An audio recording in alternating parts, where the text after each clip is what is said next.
This is Borders Rugby Special on Borders Rugby Radio with Stuart Cameron.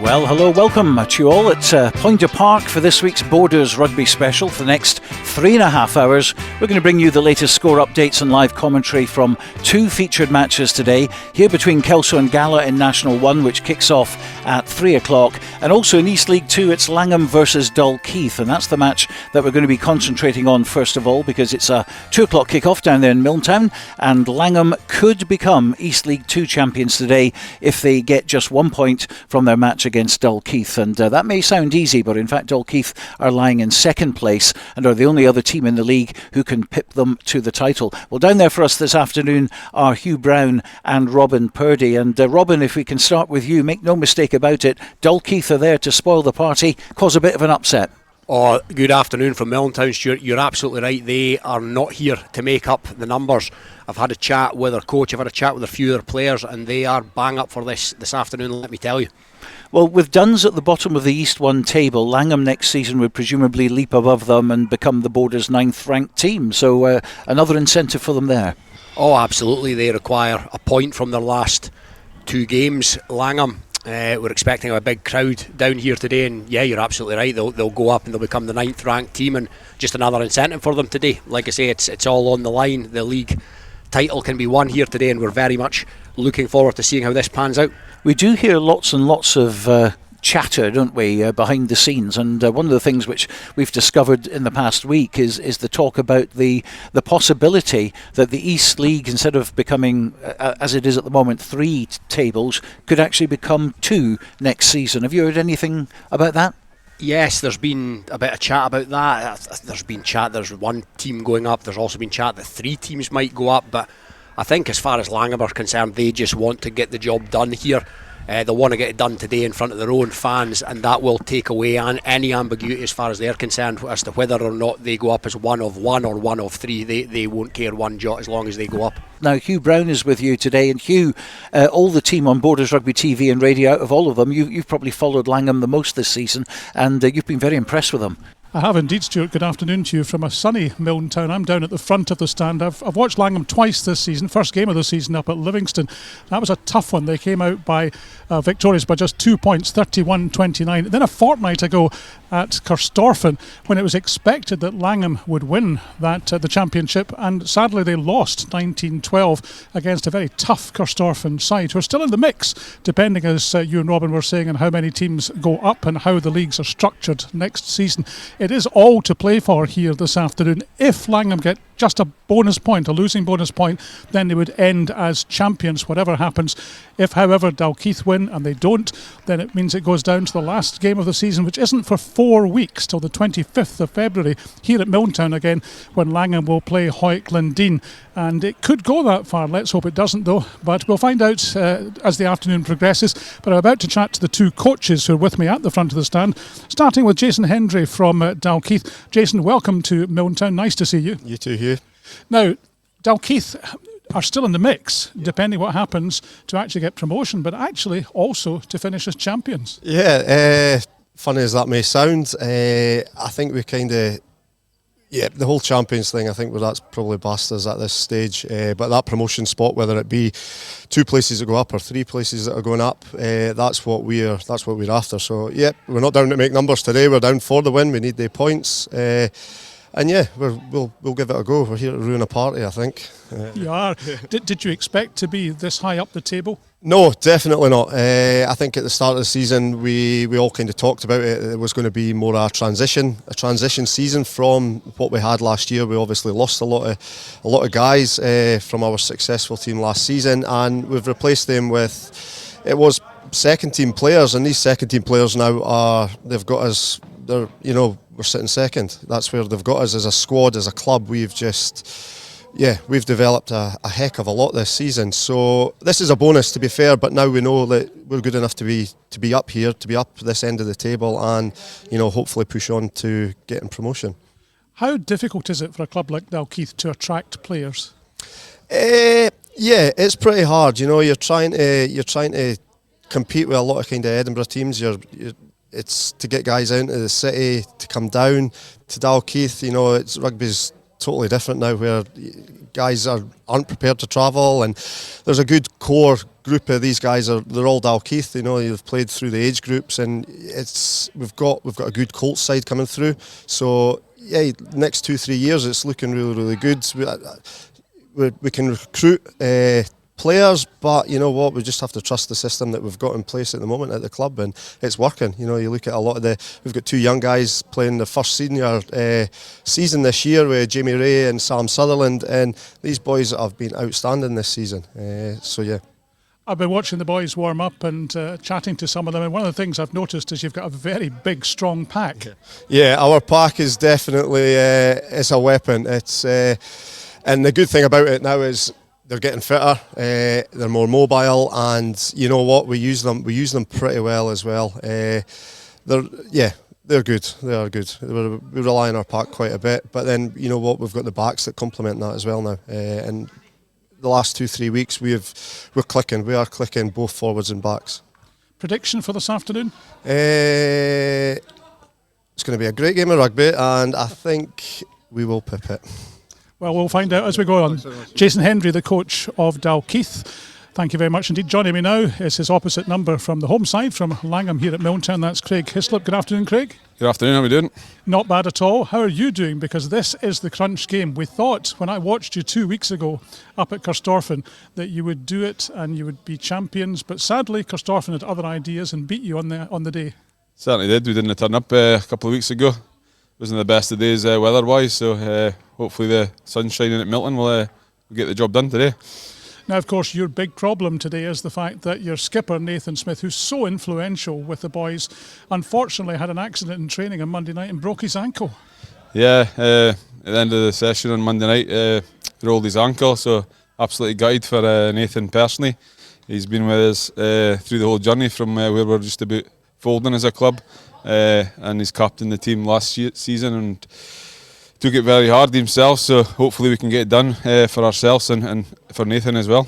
Do you think you've got enough replacements to mean that the loss of Nathan will still mean you can win this game?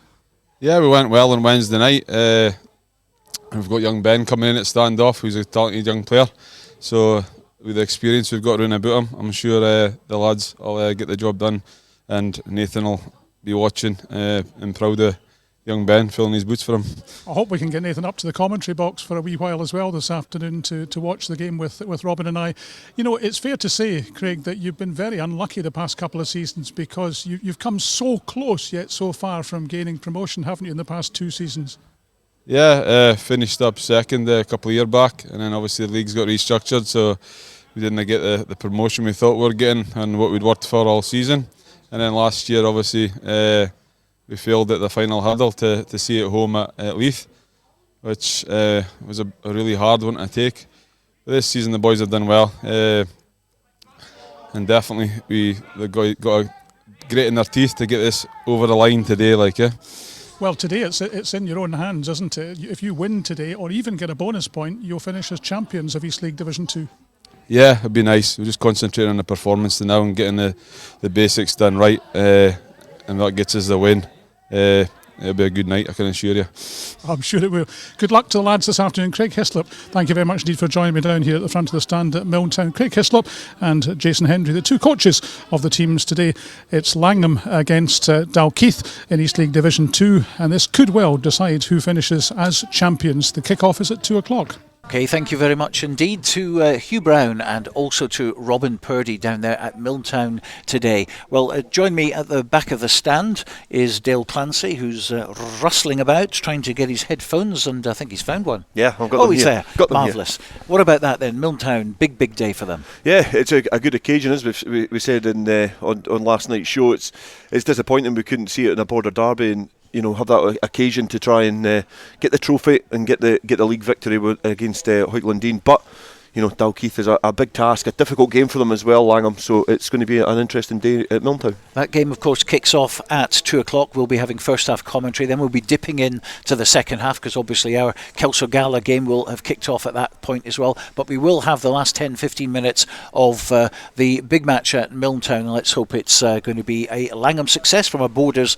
perspective. But plenty of fixtures today, lots of tables and things to look at. And in the Premiership, of course, today, some big games. Edinburgh Accies against Selkirk included. We've also, of course, got Heriot's Blues against Hawick and Musselburgh against Jed Forest. Yeah, it's again another big weekend in the Premiership. It's starting to come to a conclusion in terms of where teams are settled. I think obviously it's a difficult game for Hawick against Heriot's Blues, but Hawick are going into it with a lot of momentum, good form, and perhaps the strongest squad in Scottish Club Rugby. Jed, another team who probably they're in a position where they can chuck the ball about, but the big game you would say is Selkirk. Selkirk need to make sure that they at least match Mar's result, if not try and surpass that, to try and really get themselves back in the playoff hunt, because obviously Scott White leaving at the end of the season, they'll be wanting to end on a bit of a flourish, but they've had sticky form of late, and they've kind of let the top four slip away from them. So another big weekend in the Prem. Let's have a quick look at the Premiership table then. Most teams have played 15. Now Mar, Jed Forest, GHA and Musselburgh have played one more, which happened of course last week when nearly everything else was frozen off. But Hawick still unbeaten at the top of the table, 65 points. They've got a 7-point cushion over Curry. Then it's Edinburgh Accies on 52, and Mar, who have now gone above Selkirk in the playoff positions, they're on 46. But of course there is that game in hand, Selkirk 2 points behind them. Yeah, but it's good to have a game in hand, but it doesn't really count for much, because you need the kind of cash in the bank, you need the points there. So we've said about Hawick's home form's been really difficult. Away from home they've been a complete revelation, especially since last season. So it's still teed up quite nicely, and biased, but being from a Borders point of view, it'd be great to see a semi-final between Hawick and Selkirk, because Hawick have been unbeaten. They've swept aside Curry on 2 occasions, their nearest challengers, but Hawick against Selkirk, they always bring up really, really interesting close ties, and obviously they started off the season with a draw as well, so hopefully Selkirk can get a bit of form and get back into the hunt. And Jed Forest not far away from a top 6 position. Yeah, and who would have said that at the start of the season? Definitely not me, because I think I slated Selkirk and Jed off of the back of the season before, but both clubs have been able to galvanise themselves and really, stabilise, bring some good personnel in, if it be a coach or for Jed's point of view, or be some personnel for Selkirk. So they've both had good seasons, and Jed Forest will be, looking to try and keep clawing upwards and going up the table, as opposed to just kind of being in limbo and playing out the rest of the season in a whimper. National 1, of course, still keeps giving everything. They've played 14 now, but of course 22 matches will need to be played. There's still 8 to be played on the calendar there. Kelso at the top, 63, Ayr on 62, but they've played one more game than Kelso. Melrose had that 2-point deduction. They're down with 54, and they're away at GHK today, so they're really needing a good win there. And then, of course, we've got Gala on 41. Highland have crept up to 40 now under the radar. They really love their own 3G pitch there. Yeah, it's a difficult place to go, and I was speaking to Neil Hinnigan beforehand as well, and you look at the National 1 campaign from a Kelso perspective, and their last game was away at Highland, but it's a difficult place to go. It's a different surface, but there is so much rugby to be played between now and then, and if Kelso don't pick up the wins and keep that momentum going, then that game, it could be a bit of a formality, because it could open the door for Ayr, potentially open the door for Melrose as well, because they've got difficult games coming up as well. But you've got a period of time. We've got Dundee, Stirling, Melrose, Watsonians, Ayr. They're all difficult games. GHK in there as well. So National 1 last season was such an exciting league. There was about 5-6 teams in for the hunt, and then they started to drop one by one. It's similar this season. You think we've got 3 left, Kelso, Ayr and Melrose, and they're all still to play each other as well. And still 40 points left in each match, effectively, apart from Ayr, obviously 35 for them, but that's a lot of potential points. Yeah, there's a lot of potential points to be picked up and dropped, especially the way that the fixtures pan out. I think Ayr have to travel down to, at least they have to go to Netherdale and also Poinder Park, so there's 2 really difficult ties for them, but that could be 10 points for them, and then that also cuts the throats of Kelso as well. So there's still a lot of points, and these games as well, when you look at when you look at Kelso, they've only lost one game, but they picked up a losing bonus point in that game as well. That was against Melrose, a really tight affair. I think it was 16-14 at the Green Yards. So, really tight affairs in National 1, especially between the top teams. So, loads of exciting rugby to come up, and hopefully we're going to be covering it all. And just briefly into National 2, we've got Berwick now on 8th. A couple of weeks ago they were 9th, and they shot up to 5th and then down to 8th. It really is congested, I think you could say, in that mid-table. Peebles in 4th, reasonably safe you would think. They're playing Berwick today, and Sam Matthews covering that one for us. But, we would think Peebles on 43 are okay, but Berwick on 31 need to start scoring, particularly away from home. I wouldn't say that Peebles are okay. I think the interesting thing with National 2 is the fact that because of the league's being reshuffled, there's 5 going down from that league. So there's, it's great when teams are playing for success, especially the border teams. You've got the likes of Langholm and Kelso looking for some, obviously regional success and national success. But down in National 2, Peebles and Berwick are still looking to try and stay as high as possible in the national pyramid. And obviously there's still a lot of rugby to play in at the gates. We've got a derby. OK, well, let's get a preview of the 2 o'clock matches in the Premiership now involving our Borders teams and hear from the coaches, starting with Hoyk, who are in Edinburgh today to take on Heriot's Blues at Golden Acre. Green's head coach is Matty Douglas. We're excited to get back into league action this week. I think the week off probably done us a world of good again. I think we had 2 tough fixtures, Mar, then Curry. 2 big performances, and we prepped well for travelling to Hawks, but look, the weather beat us to it, and we managed to get another weekend where we gave the players the weekend off, and we've been back in this week, and look, there's a real buzz around training. We've got good numbers, and touch wood injury wise we're keeping players fit, but look, Golden Acre this weekend will be probably a different challenge. It's always a firm pitch, and recently we've probably not played on them, and it'll be probably a different side of our game that we're probably going to have to look at. I can't see it being a soft pitch and ball under the jumper type of rugby, but I think we're at the stage where we're able to change our game. We've got a back line that's really ticking and a forward pack that is mobile, a big forward pack, but we are able to get around the park. So going into this in terms of our game plan, I think it's on us just to keep turning up. 3 games left, so if we win this weekend, we guarantee a home semi-final. So that's another target that we planned at the start of the season, and probably on us again to perform. Get our attitude right, and individually, if we prep well, we've been good at bringing it collectively as a team. So the players know the challenge. Heriot have got better as the season went on, and they're a team that maybe are at the wrong end of the table, but on their day they can beat anybody. And they had a good win against Musselburgh a couple of weeks ago, and they really dug deep in that game. So it shows that they can battle. And Phil's a great coach. He's coached a lot of good sides, so I'm sure he'll have them ready to go for Saturday. Looking at kind of team news, not a lot of changes. Daniel Sudden misses out this weekend, so Sean Fairbairn comes back into the middle row. On the bench, Rory McLeod comes back in for Tom Hope, and Grant Huggan also comes onto the bench.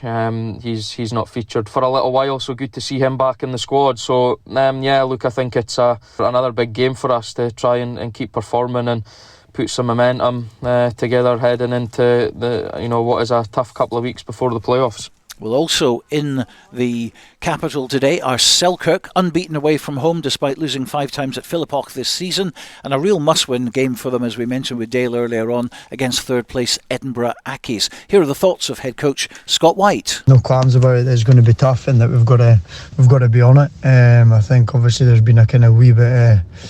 It's not really been all that joined up since Christmas and stuff, so there's kind of been we've put a huge focus on this week. We know the importance of it, and I think the message is simple. If we get beat this week, we'll not be in the top 4. That's obviously everybody's aware of that. Everybody knows where we stand. Obviously Marv went 2 points in front of us, having beat Jed last week, so they're at home to Hawks. So we are obviously preparing that they'll get 5 points there against Hawks at home, so that would then be 7 points clear. So It's really important that the focus is all about us though, and obviously we spoke about before Christmas there in terms of the consistency over the 80 minutes. Now we've obviously performed fairly well away from home, so I'm hoping for much the same in terms of where we are, but obviously we're not having a game last week, it's probably not helped us any, so huge focus, must win game for us if we want to be in that top 4 at the end of the season.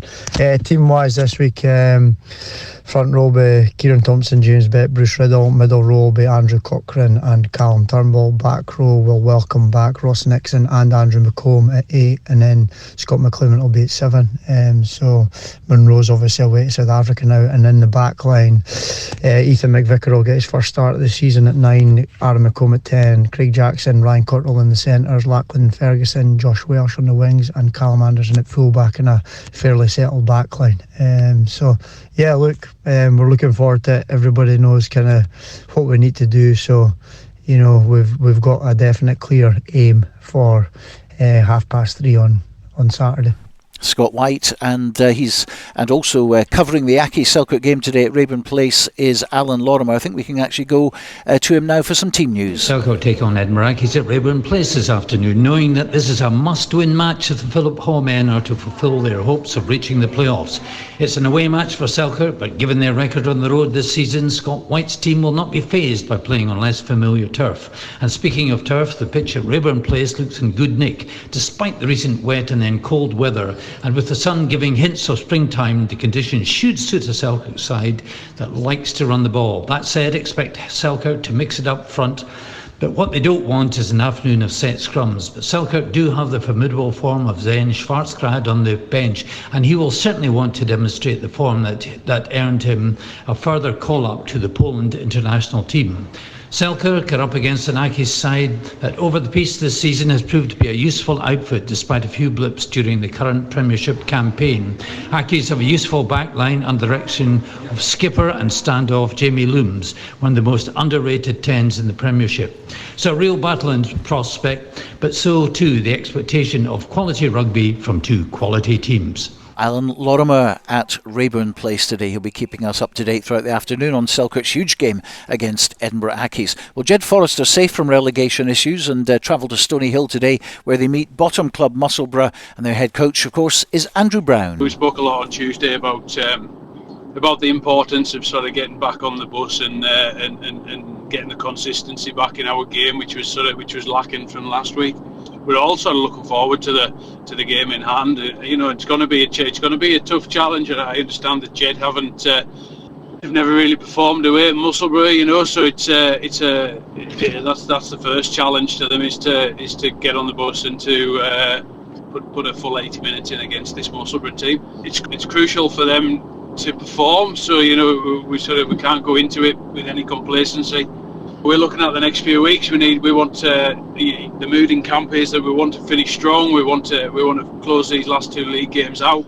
We want to finish with more points, and we want to finish in this mid-table, and we also want to get some momentum back so we can go into the cup game against Hawick, challenge them. Every time you sort of take the field, you want to be playing the best possible team that they have available. We don't want any excuses at the end of the day. So hopefully we can get back on the field and perform again this weekend. Paulo Ferreira's back available this weekend, having missed last weekend's game, and Dan Wardrop is back as well. He's been away skiing for a couple of weeks, so he's back available. And Matthew Atkinson also is available this weekend. So definitely strengthening the pack with those 3 lads available. As for luckily the back line is settled again with there's Lewis Walker's coming back to fitness. He got 40 minutes last week, so hopefully we get game time for him again this week. And Rory Marshall's coming back into fitness as well, having missed a few weeks out with his with injury. So definitely strengthening the squad this week, and we're definitely looking to to go away from home and get a result. Andrew Brown, whose team could seal Musselburgh's fate this afternoon. It wouldn't surprise me if we see a hatful of points in that match. Both teams have been scoring a lot of tries, as well as being leaky at the back this season. But a tense afternoon for Musselburgh for sure against Jed Forest.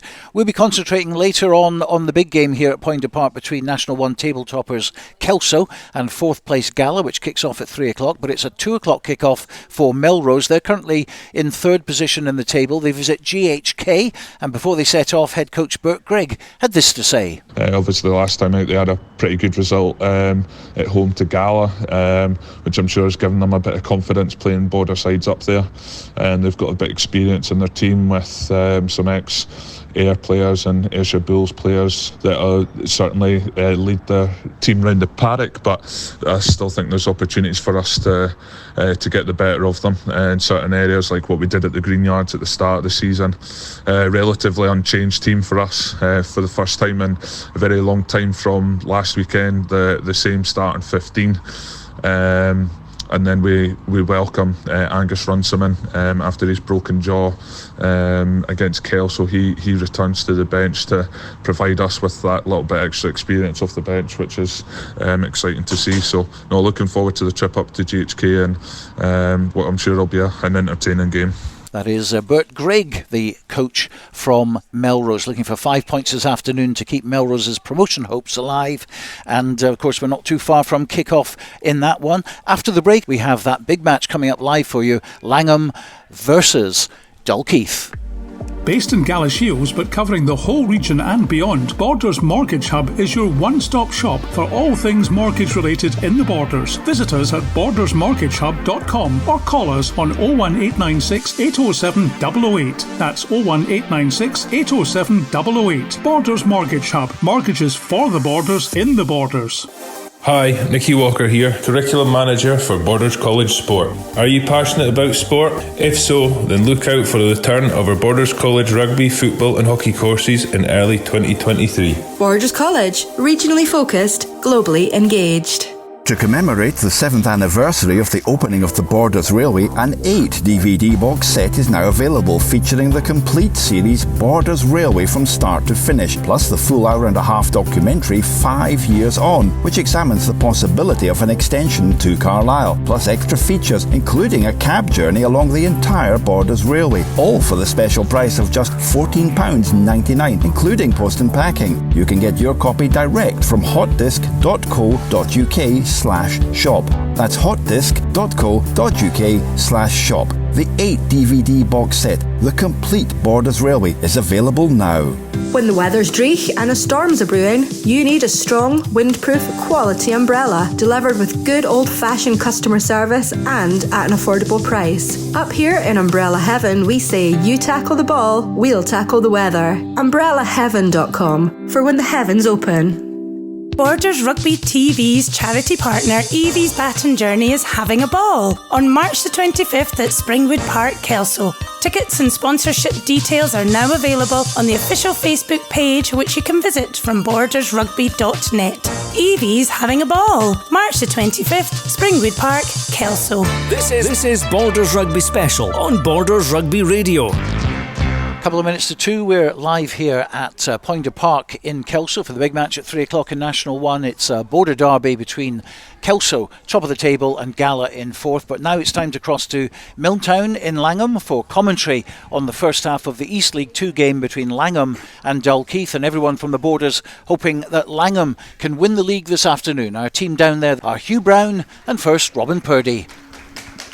Thank you, Stuart. Welcome to Milntown. It is a big day as far as the outcome of East League 2 is concerned. Hosts Langholm need a solitary point from their last 2 games, meaning the title could be theirs today, while visitors Dalkeith sit in second and know that their only chance of topping the table depends on a win here today while depriving Langholm of anything. So it's all on the line here this afternoon.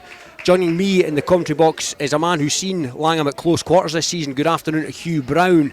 So Hugh, what can we expect from the home side this afternoon in this pressure situation? Well, I think they're going to really have all guns blazing. They, of course, as we mentioned earlier, have lost their influential skipper, Nathan Smith, this afternoon, who broke his ankle on Monday night. Here come the home side out from the dressing rooms, getting a huge cheer from this partisan crowd. I think it will be a hard, physical game. When these two teams met back in October up at Kings Park in Dalkeith, Langholm won by just 3 points, 20 points to 17. So it's going to be a tough encounter, particularly without Nathan Smith. Yeah, and of course Dalkeith sitting second, having been promoted last season. They won't have come down here to make up the numbers, and would like nothing better than to spoil the party, you'd imagine. Absolutely. And speaking to Jason Hendry, he knows that whatever the SRU decide about the league reconstruction next year, they want to be in the mix for promotion to the new Division 1. So you mentioned Nathan Smith having broken his ankle in training on Monday. Just how much of a loss will he be today? Oh, it's huge. I can't tell you how big that will be, a loss to Langholm. He is so influential. He leads from the front. He's their kicker, and they don't have a very experienced backup kicker. We'll see what happens this afternoon should they have to take penalties. And of course they need a stand-in skipper as well. So and they've changed the team around a bit.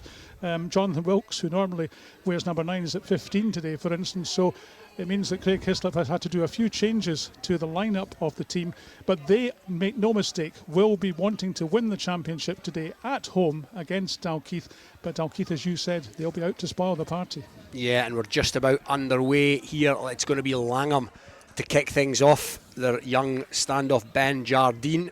Langholm playing towards the town of Langham End, if you know Milntown, and we're underway here in what would appear to be a title decider, and the ball's been taken in by a Langham forward from the Langham kickoff. So Langham in the ascendancy straight away.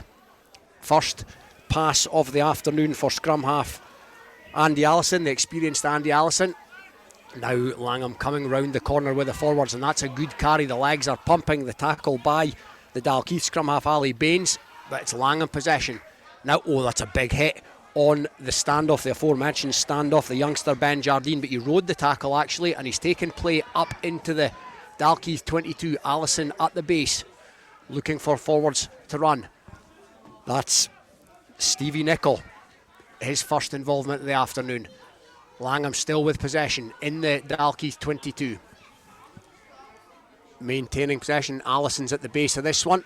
Dalkeith have a reasonably solid looking green line here. That's a tackle by their big blindside Austin Ogweno, and it's going to be the first penalty of the afternoon awarded by referee Darren Fisher. So Hugh, a decent start for Langham. That's exactly what they've been looking for.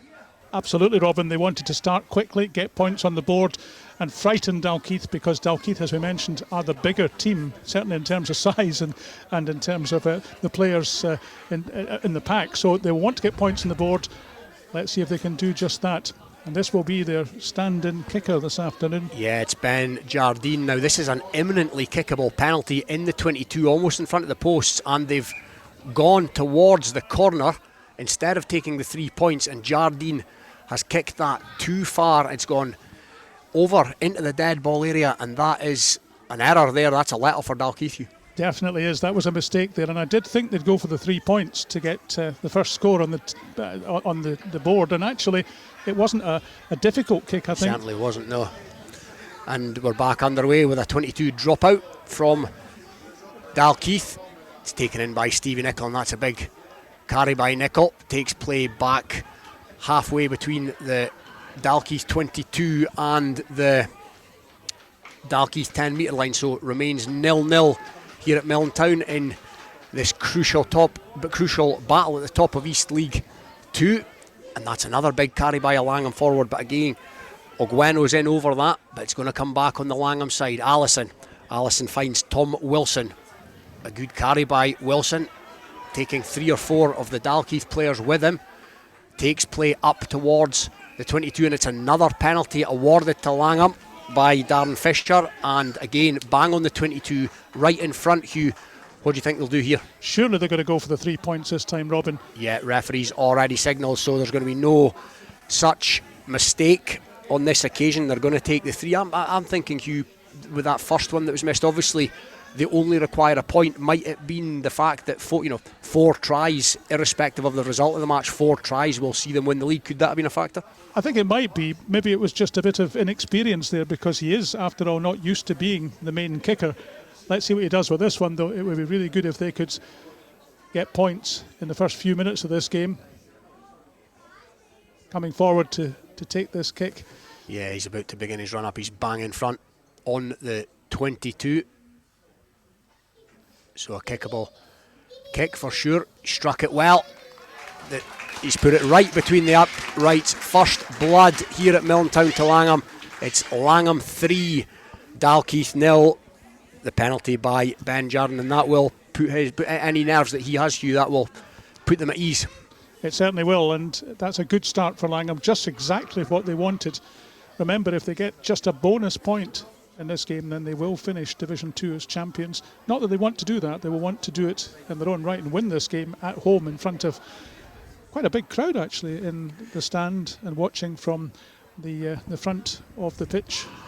Yeah, a big crowd here indeed, as you'd expect for the home side. Potentially going to lift the silverware this afternoon, as the kickoff has been taken by Dalkeith, who have had no possession in this game at all so far. It's taken in again by Wilson, the big Langham second row, and that's been kicked down the park by Jardine. Now first possession of any sort for Dalkeith, and it's been returned to the mulleted fullback of Langham, Jonathan Wilkes, and he's shanked one out on the full.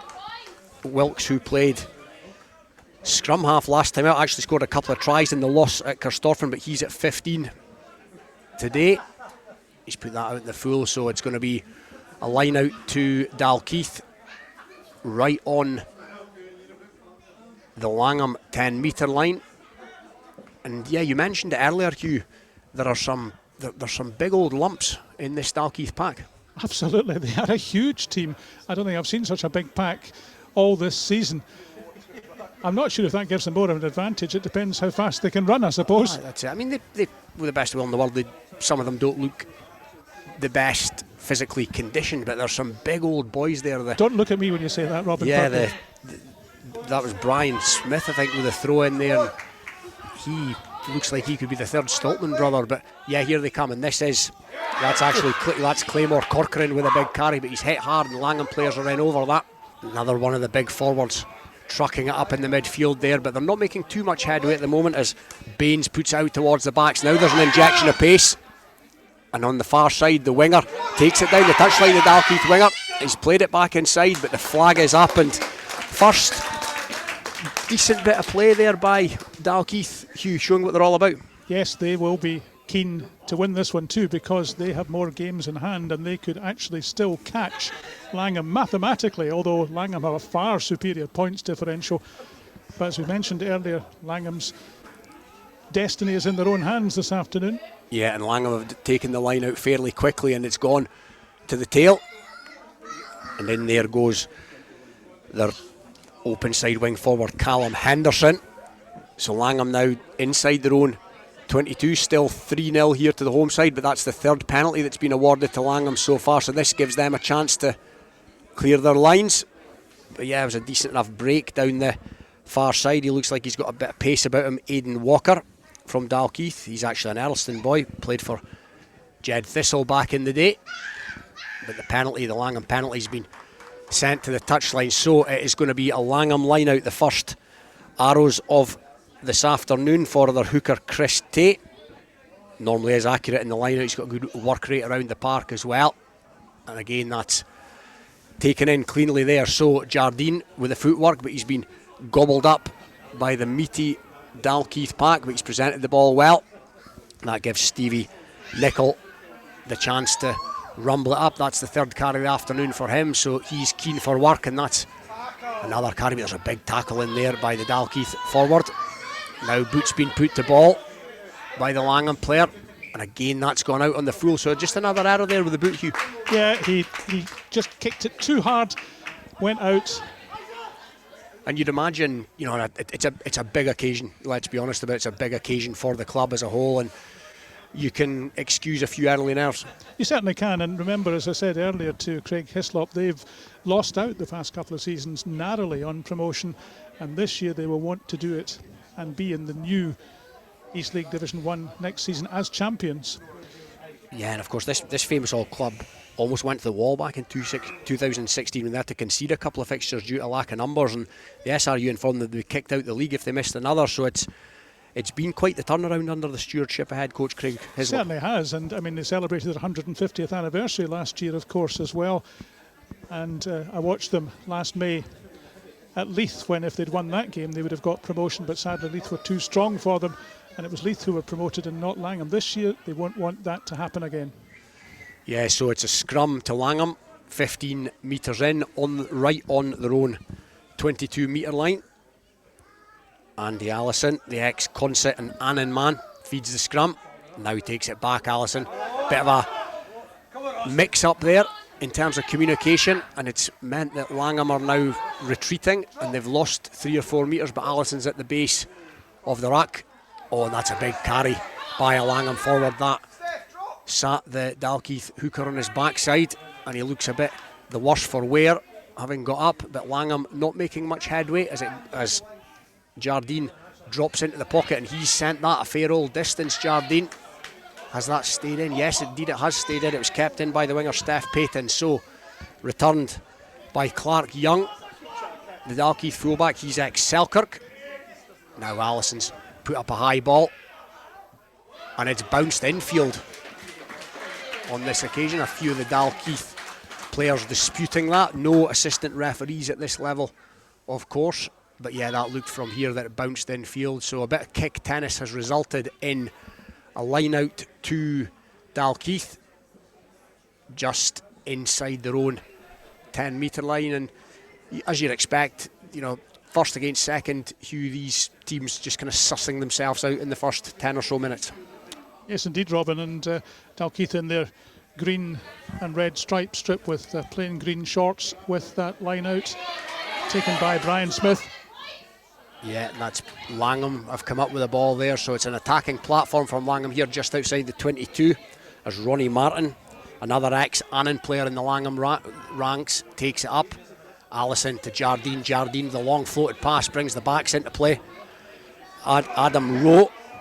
Now there's a break on here on the far side for Callum Helling as they inch towards the 5 metre line. Round the corner they come again. Murray Rose, the inside centre, with another carry. Now here come Langham up towards the try line. They're 2 or so metres short. It's gone to ground there, and it's been kicked through. The grubber's been put through. There's players after this, but the referee's not awarded the try. It was touched down by a Dalkeith player, but it's going to come back for a Langham penalty, which is 5 metres from the Dalkeith line.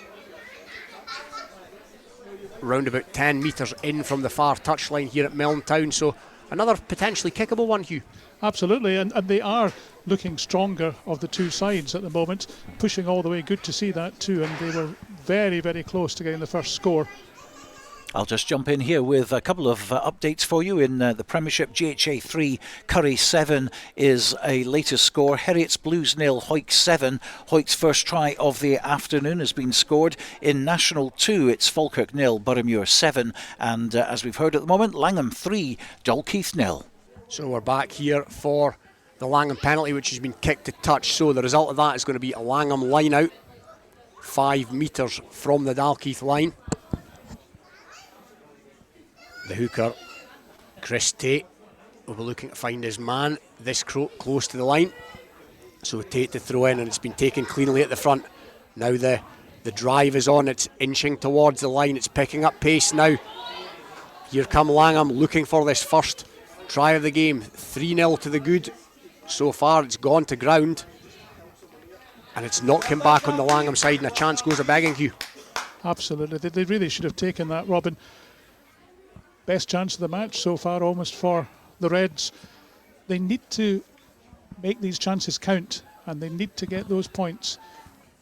Yeah, that was hurtling towards the try line, but it was taken down legally so by Dalkeith, said the referee Darren Fisher. So it's going to be a scrum to Dalkeith on their own 5 metre line. The referee's instructing the Langholm backs to retreat the necessary number of metres. He's happy enough now, so the scrum is about to set. Langholm will be looking to keep Dalkeith hemmed in here. They've had most of the possession and most of the territory so far, Langholm, which is exactly what they would want. It remains 3-0, a scoreline that they would take right now, of course. But they'll be looking to put on a show here for this fairly sizable crowd down at Milntown. The townsfolk have come out this afternoon for sure, as the scrum is now set and the ball is fed. It's a free kick, early drive, says Darren Fisher by the Langholm front row. So tap and go for Dalkeith, but no, from the wrong mark. Darren Fisher's going to bring them back for the free kick. Mikey Wilson is the Dalkeith standoff this afternoon. He's also the skipper, and he's going to attempt to put his foot through this as far as he can send it down the touchline. And that's a decent kick, Hugh. It is, right to the halfway line. I mean, that will give a breathing space for the visitors this afternoon. They've been up against it from Langholm for most of the first quarter hour of this match. Yeah, and they've had to do a bit of defending, Dalkeith, and as we mentioned before, they've got some big forwards, but it already looks like a couple of them are possibly starting to blow. Hands on hips as they amble towards the line out, so it's going to be a Langholm throw-in in and around the Dalkeith 10 metre line, back clean and tidy into the hands of Allison, and Allison, the scrum half's made a break, and a decent break at that, takes them up towards the 22, stolen 10 metres or so, Allison, and there's another break on here by a Langholm player. It's their number 8. Is he going to go all the way? He is indeed going to go all the way. The number 8, it's Eddie Turner, the captain. The first try of the afternoon. The good work was started by scrum half Andy Allison, and that's exactly what the home fans wanted, Hugh. That was a super breakaway try there, and the skipper showing the way to do it. As we've mentioned before, he is the stand-in skipper because Nathan Smith is out injured with an ankle injury. But that's a great try, and it means that Langholm now lead by 8 points to 0 with the conversion attempt to come. Yeah, it'll be a tricky enough conversion for young Jardine over on the far touchline. But yeah, 8-0, and on the balance of play, Hugh, you have to say that's deserved. It is. I don't think Dalkeith have shown much so far, so much pressure. The Reds have certainly been the stronger, as I mentioned, of the two teams, and looking as though they were more likely to score, and that's exactly what happened. Be interested to see whether Ben Jardine can actually convert this one. Yeah, Eddie Turner there, he showed a turn of pace and a bit fair, and no lack of athleticism. The number 8 looks to be a standout player in the ranks. Can play in the middle row as well. Tends to alternate with Stevie Nicol, who's playing blindside today, but can also play in the middle row. So the kick is struck, and it's struck well. They're having a look at it, and the flags go up. That is a wonderful kick from Ben Jardine, and we spoke before the game, Hugh, about the impact of Smith, the talisman, the kicker, not being playing, but young Jardine doesn't look too phased. He doesn't know, and considering that's a tough set of boots to fill, that's for sure. Nathan Smith, who's watching the game, of course, on crutches and with a boot, with that ankle injury, but that takes the scoreline then to Langholm 10, Dalkeith 0, and we've played about 19 minutes of this first half here at Milntown. Yeah, the home fans happy with what they've seen from their charges so far, as it's kicked off again, and it's taken in by Stevie Nicol, who's been very prominent so far in the opening quarter of this game, and it's another big carry from the try scorer Eddie Turner. Takes play up towards the Leith, I beg your pardon, the Dalkeith 10 metre line. That's kicked down the park. It's taken in by Clark Young. Clark Young, the ex-Selkirk man, playing fullback for Dalkeith today. He's crabbing across the field, but he's got a bit of pace, and he's gone round the first man, bumps hard into the second man that he encountered. Takes play up into the Langholm half. Ryan Reid, the inside centre, plays scrum half. He's competed in Scotland's strongest man, the centre, as play inches forward again into the Langholm half. Wilson feeds his backs. Sam Sutherland's in there as well, the youngster, the number 8, and Now Dalkeith with a chance to show what they can do. They've taken play up into the Langholm 22 and they're in a prominent position here as it comes back to their standoff. Mikey Wilson, decent footwork, he takes it back into the heavy traffic and he finds a forward. Cleanly presented, but not the best pass out there, but that's been well mopped up by the inside centre. Ryan Reid continues to take play into the Langholm 22 as the referee's going to bring them back for a penalty towards a penalty given to Dalkeith, but there's an injured player on the touchline here and it's a Langholm player and he looks to be in a bit of distress, Hugh, sadly. Yes, indeed, can't see who that is. I think it's possibly Adam Rowe, but he does not look in the best of health, sadly. No, and that would be another blow for Langholm if he wasn't able to continue. Medical staff working on him just now. You're right, it does look like a pretty bad, looks like a knee injury. Yeah, there certainly appears to be concern on the faces of those on the Langholm touchline. You'd imagine there's definitely going to be a substitution here. But yeah, it's 10-0. Langholm in the ascendancy, absolutely. But on a couple of occasions, Dalkeith have just given them something to think about. They have. They've come pretty close. Not much beyond the 22-metre line, Mill. They've not looked as though they're actually going to score a try, but you know, there's a long way to go in this game yet.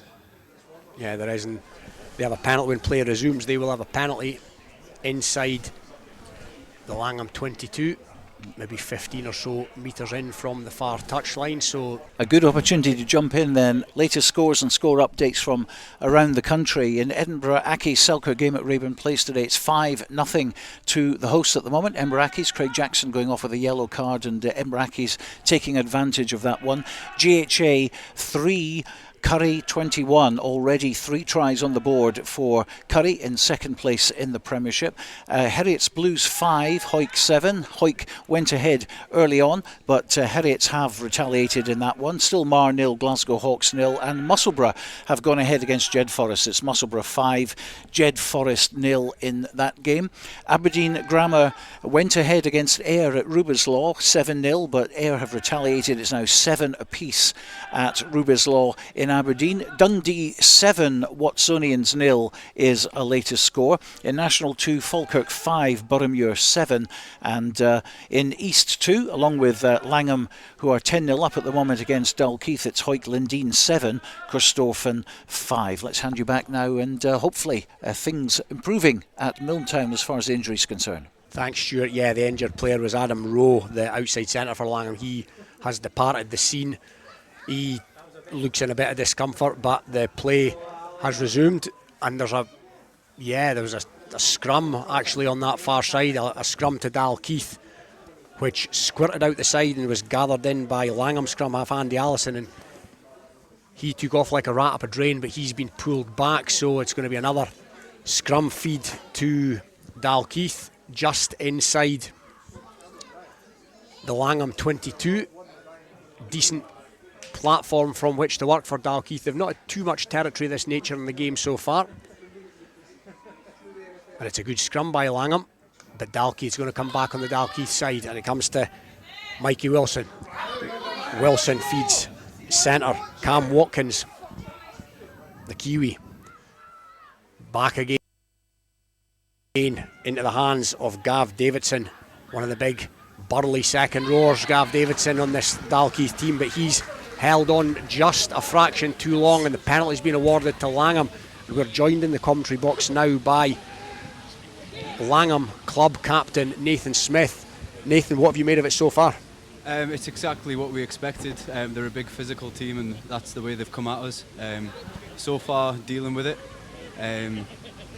I just think we need to exit a bit more clinically and get them up this end of the pitch. They're a team I don't think they're going to want to turn and run back, so that's one thing I'm noticing. But so far we're dealing with that physical battle and winning the rucks and winning at the gain line, so I'm happy. And a 10-0 advantage at this stage, that must be pleasing. Yeah, really, really pleasing. A few times this season we've got a slow start to games, whereas this one we've come out the blocks firing, and the forwards are absolutely at battle, and that's good to see. Obviously, you're gutted not to be playing after that injury on Monday night. Yeah, I couldn't have timed it any worse, really, for this week. But hey, these things happen in rugby, and it's something I'll deal with. I've been coming to terms with it all week, but I'll get there. And yeah, rejoin us here. A great kick there by Dalkeith fullback Clark Young takes play into the Langholm 22. To me, that actually looked like a 50-22, but the line out has been awarded to Langholm. He must have just been inside the Langholm half when he kicked it, and no more, but it was a good kick nonetheless. So Chris Tate, Langholm hooker, looking to find his man and exit, as Nathan mentioned there. And that's another sniping break from Andy Allison, who's been prominent in this game so far. He looks up for the task today, as referee Darren Fisher awards another penalty against the Dalkeith forwards at the contact area. So this will give Langholm the chance to exit their 22, and defence has held up pretty well so far, Nathan. Yeah, it's something we've prided ourselves on this season, is a solid defence, coming up against teams that are a lot bigger than us. A lot of teams, when we go up to Edinburgh and stuff, are a lot bigger, so we pride ourselves on our tackling and fanning the line and getting up in their faces, and it's no different today. When you played Dalkeith up at Kings Park earlier in the season, you won by just 3 points, 2017. That was obviously a tough encounter. So was this one always going to be as well? Yeah, we knew that from the last game. It was really tight. It was going much the same as this game, to be honest. Tit for tat, and we just managed to come out on the end. A couple of penalties and a late try with the conversion led us to the win. So this game looks like it's going the exact same way. As Langholm maintain possession inside their own half, looked to be a bit of space there on the far side for Callum Helling, but he was well marshalled by the Dalkeith defence, so they look to hit it up again, the Langholm forwards, as they've done willingly so far in this game. And Allison's at the base. They're about 20 metres inside their own half still, Langholm, but that's good meterage made there by the Langholm forward. They're running with venom this afternoon, and Allison sent that towards the touchline, but again it's been overcooked, not for the first time this afternoon. So that's out on the full, and we're back for a Dalkeith line out pretty much on the Langholm 10 metre line. And Andy Allison's had a good start to this game, Nathan. Yeah, Andy's an old head. At 9, he's played a lot of rugby in his time, and no doubt he's played in games like this many a time, so he knows what games like this are about. Yeah, he's going well today. You're the main kicker normally for the team, obviously, but today it's Ben Jardine. How will he feel taking on that role? Yeah, I've spoke to Ben all week. He's a young lad. He's playing rugby league for Newcastle Thunder, so he's very capable. And we've spent hours up here kicking together, loads. So I know that he's a capable kicker as well. So I had no worries handing over to him for today. And he's produced a tidy offload there, that man Ben Jardine, which takes Langholm into territory where the Dalkeith spent a lot of this half up into the Dalkeith half, and here comes Allison again with another carry. I beg your pardon, that was Murray Rose, the centre, to give him the credit, and that's another good carry by the hooker Chris Tate. They're bumping the bigger Dalkeith forwards off at the moment, carrying well. Here they come again, and there's a break on here by the open side flanker Callum Henderson, who's another Langholm forward that's been prominent so far. Again, Allison's at the base, and again he finds a willing runner. It's hit hard and high by the looks of things, according to the penalty that's just about to come Langham's favour. Jardine with a free ball tries to grubber it through, but it's ricocheted off the shins and came back on the Langham side. So still playing with a free ball, Langham 10 or so metres from the try line, looking to inch forward. Again comes back to Jardine with a long pass and a lovely offload from number 8 Eddie Turner. Sends another man through the gap, and they're over here. Langham, they're in again. That is try number 2, and there was some lovely interplay there between backs and forwards. And Nathan, you must be a happy man. Yeah, that's the way we've played all year. We said after that Costofen game we didn't play like that. We haven't played like that against Costofen, and we wanted to come back here today and play the running, offloading rugby that we have done all season. That's got us in this position. So I'm chuffed with that. Yeah, and Eddie Turner was prominent in that. He's had some big carries, but there's some lovely hands in there. Yeah, that's a thing we pride ourselves on with the forwards, is they're just as good with their hands as the backs are. We can all pass to each other, and that's been a big part of our players, interlinking backs and forwards and offloading to each other. So that's Craig will be happy with that one. So it's Langholm 15, Dalkeith 0 at the moment. The stand-in kicker Ben Jardine gets ready to take the conversion attempt. And of course 2 tries, Hugh, two of the 4. Well, yeah, that's one way of looking at it. But remember, yes, of course Langholm would like to win, as Nathan will definitely say. But all they need is a bonus point today, a losing bonus point. But the way it's going so far, looking far better than that. Very rosy picture indeed for the Reds at this stage.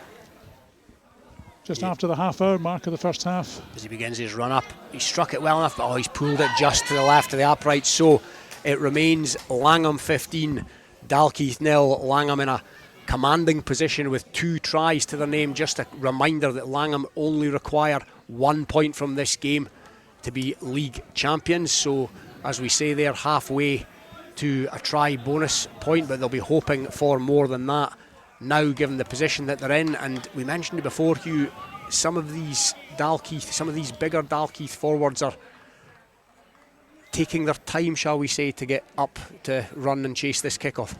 Yeah, they certainly are. I mean, they're pushing their way out of those strips, that's for sure. But yes, they are a big team, Nathan, aren't they, in Dalkeith? Yeah, we know that from playing them up there. They're actually, some of their front 5 have changed today, so there's a few props that have changed and aren't as big as the ones we played up there, which is a bit of a bonus. But they've got, I don't know how many kilos on most of our players. So we've spoke about that this week, and that we had to move them around, especially having such a big pitch here. Use that and move them around, tire them out, and so far that's working so far. I imagine that weight advantage means that tackling them is that much more difficult. Yeah, it can do. If you go high on players that are that much bigger than you, then you're going to end up in bother. But if you go legs, like Callum Henderson, prime example of chop tackler, you get them down straight away.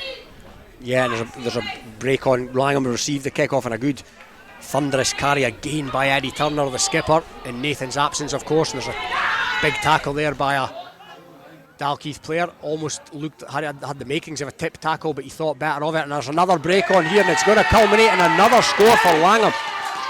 It's the beautifully mulleted fullback Jonathan Wilkes. 2 tries last time out in defeat. The 3rd Langholm try here this afternoon, and things are looking very rosy in the garden now, Hugh. They are, just under the posts as well. Fantastic. And Jonathan scored 2 tries a fortnight ago, and I watched them against Corstorphine, although they lost that game. But he is a fine player, Nathan, isn't he? Yeah, Jonathan's been here since the very start. He was a raw young player when he was 17, 18, really fast, and he's matured into this player who can play both 9 and 15. Good kicking game, and he's kept his speed as well. Great tackler. It's just an all-round game now. He's a really handy player to have. And the conversion is successful, so it is Langholm 22, Dalkeith 0. Zembrackis 12, Selkirk 0. GHA 10, Curry 21. Heriots Blues have taken the lead against Hawick now. It's 12-7 down there at Golden Acre. Mar 12, Glasgow Hawks 0, and Musselburgh 10, Jed Forest 0. That's in the Premiership. All games kicking off at 2 o'clock. In National 1, Aberdeen Grammar 7, Ayr 7, Dundee 14, Watsonians 14. So a couple of score draws at the moment. Cartha Queen's Park 3, Newton Stewart 13 in National 2. Falkirk 12, Boroughmuir 7 is the latest score. Lasswade 7, Glasgow Accies 5. It's 22-0 down at Milntown. Langholm against Dalkeith with 3 tries already on the board. Hoytlandine 7, Corstorphine 5, also in East League 2. And the women's final being played at Bridgehawk today. Stirling County 15, Corstorphine Cougars 8. And you rejoin us here with the fullback Aidan Walker. Aidan Walker, that's a big tackle on Aidan Walker, but looking for the 4th try here, Langholm. They're right up towards the Dalkeith line, and there's a penalty coming as well, so a free play is coming. Oh, and it's been knocked on with the line at the Langholm players' mercy, but the penalty is coming. They went straight from the kickoff. It's been taken quickly, and of course the next try will signify the 4th try. It will be the bonus point, and the title will be coming to Milntown. So there's going to be a penalty here. And Nathan, you're the skipper normally, albeit in the stands today. What do you do here? What do you do with this situation? A penalty this close out, we've worked on moves close up, but I think Chris Tate went to go early there and he was stopped. So I'm looking at Dalkeith. They look really tired, so they've opted for the scrum here. Yeah, it was just a searing. Keep running at them and hope that we can cross the line again. Yeah, it was a searing break by the winger.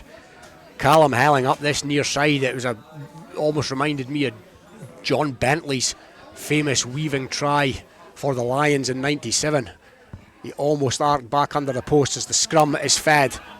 Oh, and it's been taken against the head. Would you believe it?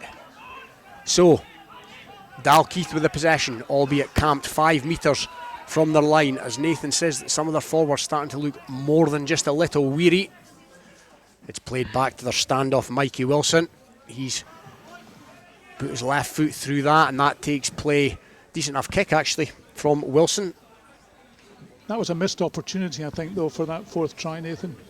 Yeah, probably just got ahead of ourselves a little bit there. When you make a break like that, it's quite easy to jog up and be excited about what you're about to do next, and then it all folds up in front of you and doesn't go the way you think. So, hey, we're still just outside there, 22, and still a good attacking opportunity. So it's going to be a line out to Langholm, 5 metres outside the Dalkeith 22. There's a stoppage here as the referee has a chat with Neil Smith, the Dalkeith prop.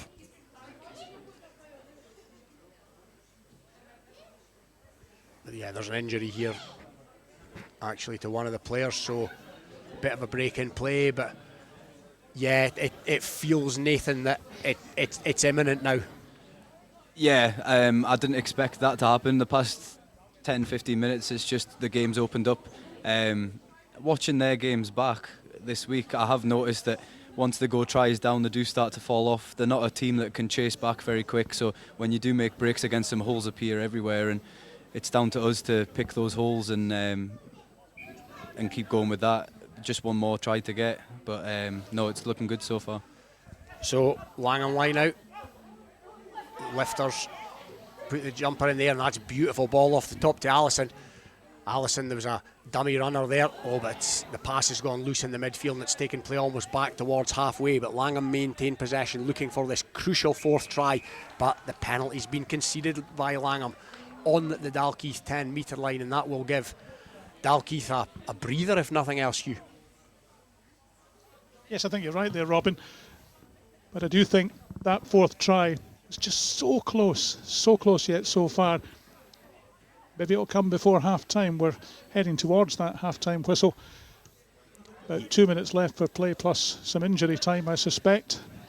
Yeah, but 22-0 is a good first half for Langholm. Oh yeah, they would have bitten your hand right off for that, of course. 22-0. Stranger things have happened, so they will, of course, be seeking that 4th try, which will just wrap things up.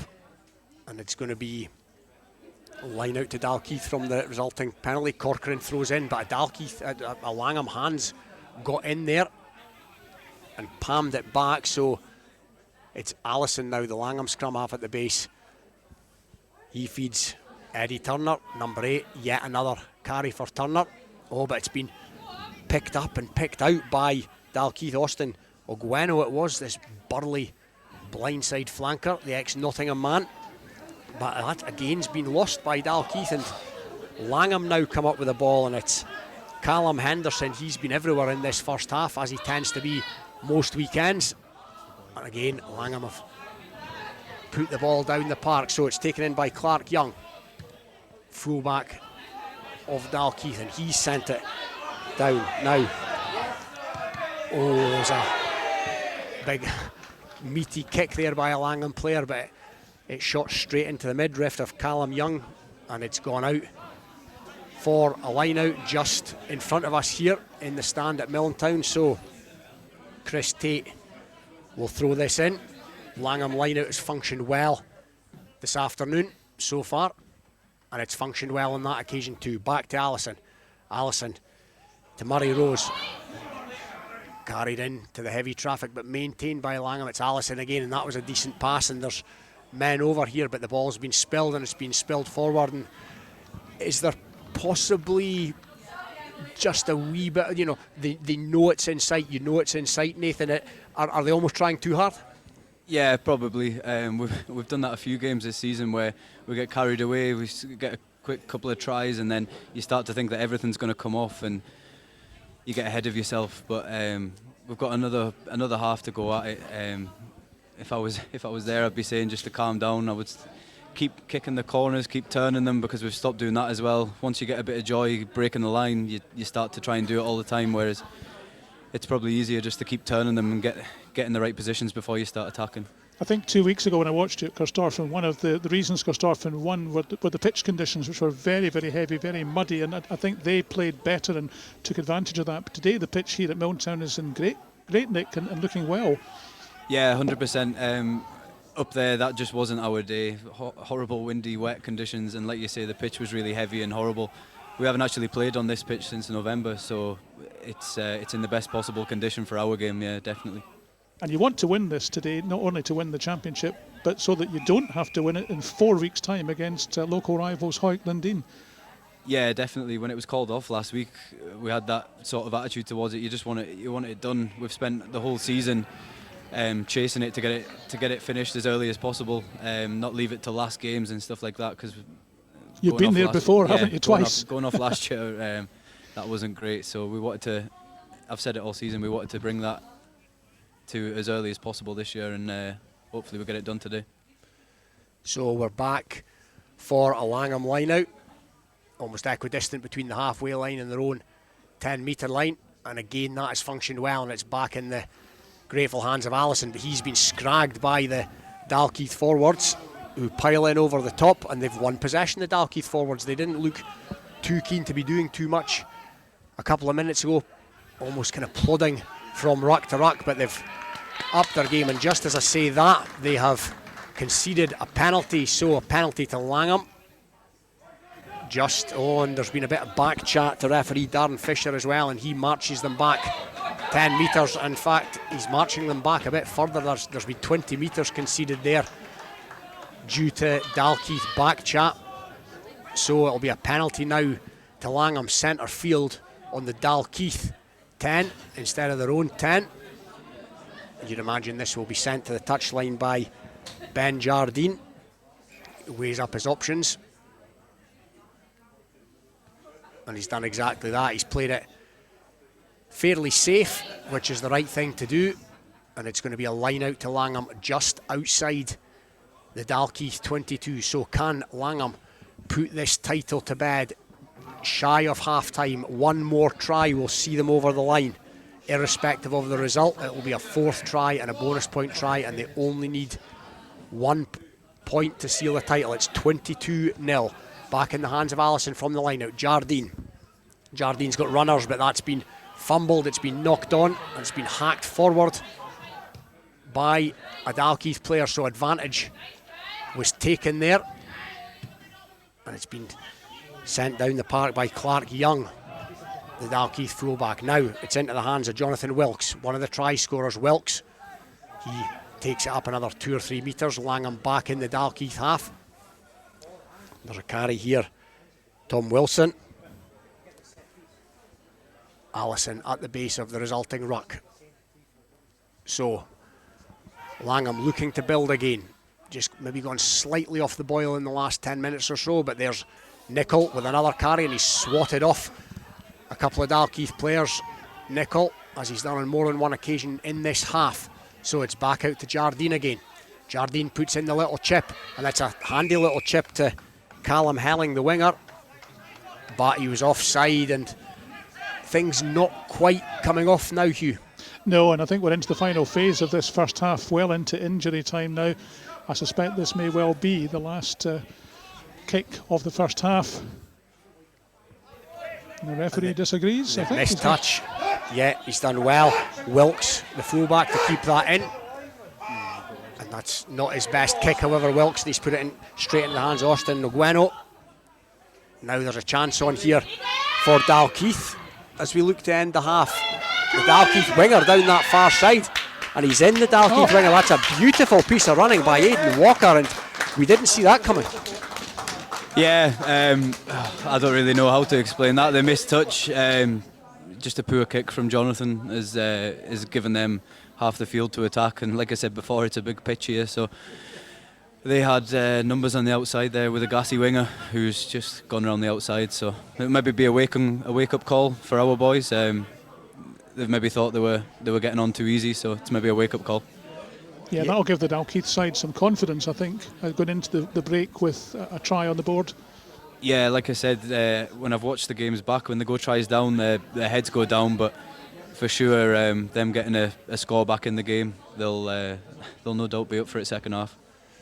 Yeah, he looks like he's got a bit of pace about him, the winger, Aidan Walker. As I mentioned earlier, he's an Elston lad, ex-Jed Thistle, so it's 22 points to 5, conversion to come. Mikey Wilson, the captain, is around 15 metres in from the touchline, right on the 22, the right side for a left-footed kicker. As he begins his run-up, decent enough strike, but he's pushed it to the right of the uprights, and the referee, Darren Fisher, blows for half-time. So, Nathan, you're well in the ascendancy, but just a wee bit of gloss been taken off the half at the end there. As we've said before, were the guys just trying that wee bit too hard? Yeah, like I said, once we've scored a couple of quick tries, we get excited and we start thinking we can run from anywhere. That's been a theme throughout the whole season. Eddie will get amongst them all now, and Craig will get amongst them, and a bit of a reality check and tell them that they need to start playing the game, which has gave us success all year. That's pinning them and then attacking in the right areas, not just attacking from anywhere. So Langham very much where they want to be, and that is in the ascendancy in this game that could take them to the East League 2 title. It's half-time here at Milntown. Langham 22, Dalkeith 5. And we'll be back for more coverage at Langham throughout the second half of that game, and also the conclusion of that game with the final 10 to 15 minutes from Robin and Hugh a little bit later on. But after the break, we'll look at the latest scores around the Scottish club rugby scene. Based in Gala Shields but covering the whole region and beyond, Borders Mortgage Hub is your one-stop shop for all things mortgage related in the Borders. Visit us at bordersmortgagehub.com or call us on 01896 807 008. That's 01896 807 008. Borders Mortgage Hub. Mortgages for the Borders in the Borders. Hi, Nicky Walker here, Curriculum Manager for Borders College Sport. Are you passionate about sport? If so, then look out for the return of our Borders College Rugby, Football and Hockey courses in early 2023. Borders College, regionally focused, globally engaged. To commemorate the 7th anniversary of the opening of the Borders Railway, an 8 DVD box set is now available featuring the complete series Borders Railway from start to finish, plus the full hour-and-a-half documentary 5 Years On, which examines the possibility of an extension to Carlisle, plus extra features including a cab journey along the entire Borders Railway, all for the special price of just £14.99, including post and packing. You can get your copy direct from hotdisc.co.uk/shop. That's hotdisc.co.uk/shop. The 8 DVD box set, the complete Borders Railway, is available now. When the weather's dreich and a storm's a brewing, you need a strong, windproof, quality umbrella delivered with good old-fashioned customer service and at an affordable price. Up here in Umbrella Heaven, we say you tackle the ball, we'll tackle the weather. UmbrellaHeaven.com for when the heavens open.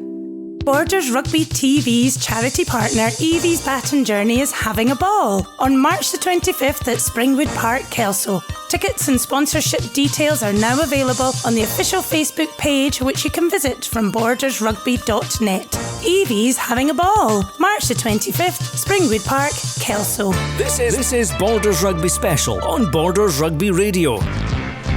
Yes, welcome back. Another of our big games this afternoon is at the Geights in National 2 with Peebles playing Berwick in a border derby. And with the latest news on that one, let's cross to Sam Matthews. Yes, I'm here and the sun is shining today at the Geights as Peebles welcome Berwick in this National 2 clash.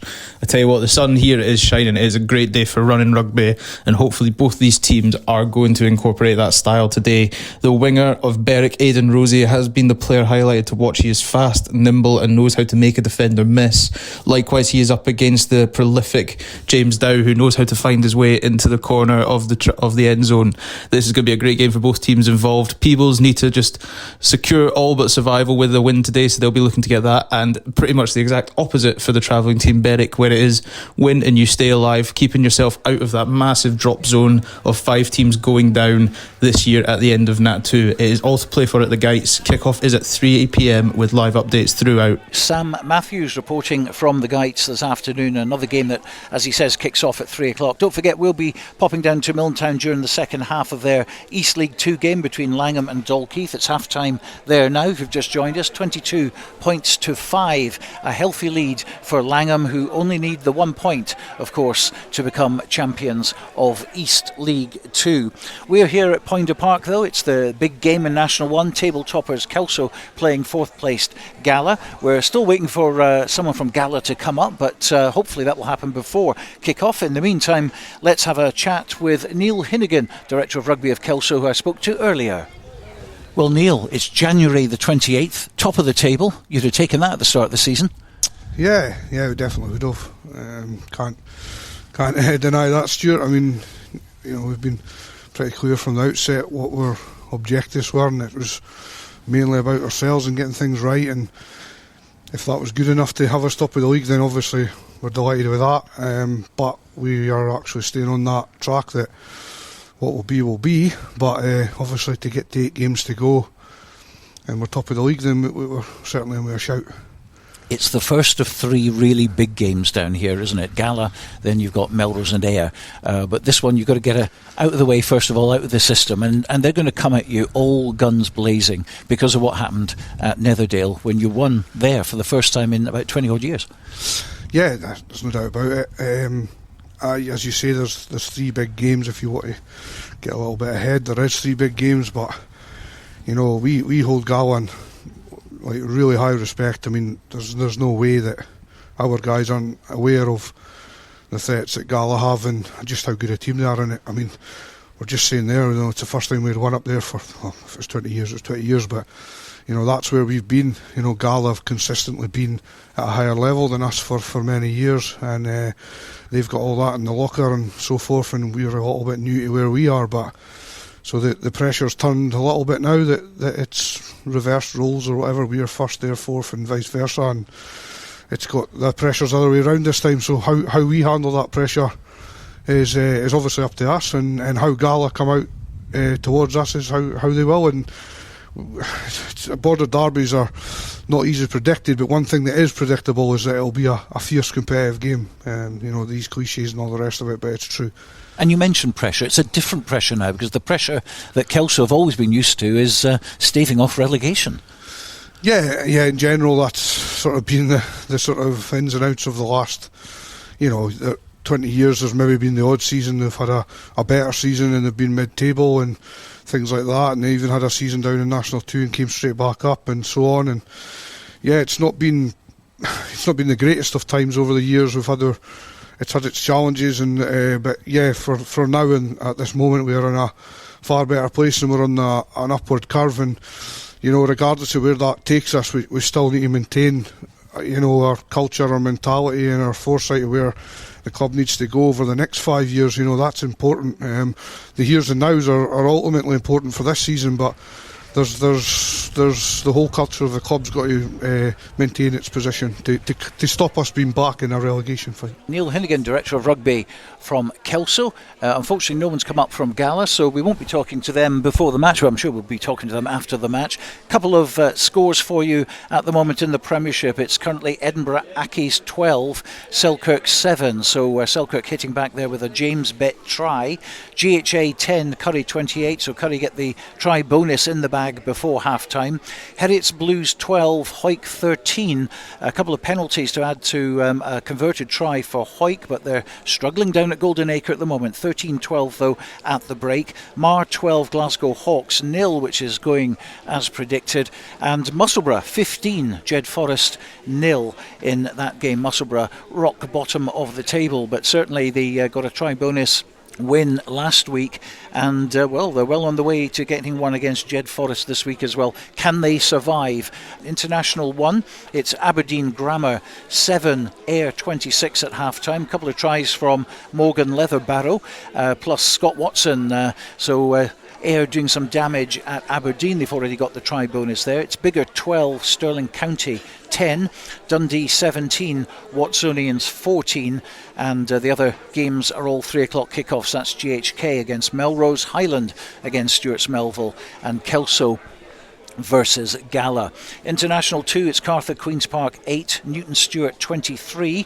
That's a half-time scoreline at the moment. Falkirk 19, Boroughmuir 14. Still waiting on news from Hamilton versus Dumfries. Kirkcaldy and Preston Lodge will be kicking off at 3 o'clock. It's Lasswade 15, Glasgow Accies 5. Bit of a surprise at the moment. Glasgow Accies top of the table at the moment. And of course Peebles Berwick, the derby. That's about as far away as a local derby as you can get. But Peebles against Berwick, that kicks off at 3 o'clock, and we'll be obviously talking to Sam Matthews throughout the programme.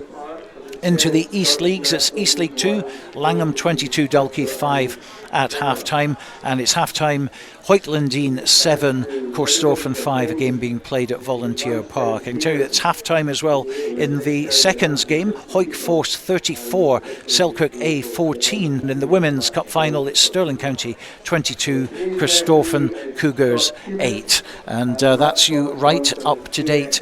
We're here at Poynter Park. The crowd is certainly building up. It's a border derby. The sun's just peeking up above the clouds. We have the floodlights on as well, but it's going to be quite the occasion today. And your commentary team is Scott Tomlinson and first of all, Dale Clancy. Thank you, Stuart. And from Milntown to Poynter Park, we've got it all covered here this afternoon. Border clubs looking for success in regional and national competitions. And it's been a while since Kelso have tasted domestic success and enjoyed a stint in the dizzy heights of the Premiership, but so far this season they've their ladder well and truly footed and are clawing their way back there. They'll be craning their necks upwards, but there's a snake pit below, and the teams are filled with teams with experience and know how to get the job done. And one of them is Gala, who are the visitors here this afternoon, who will be wanting to do nothing more than to upset the odds against their near neighbours. Kelso have gone 14 games this season with only one defeat, which was on the road at the Greenyards, but they'll be mindful that border derbies tend to produce potential banana skins, and they'll be mindful of the result earlier in the season against Gala, which was a very narrow victory against the Maroons.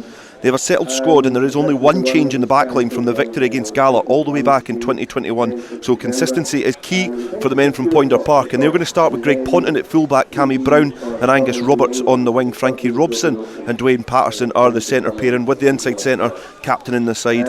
Andy Tate and Murray Hasty make up the half-backs.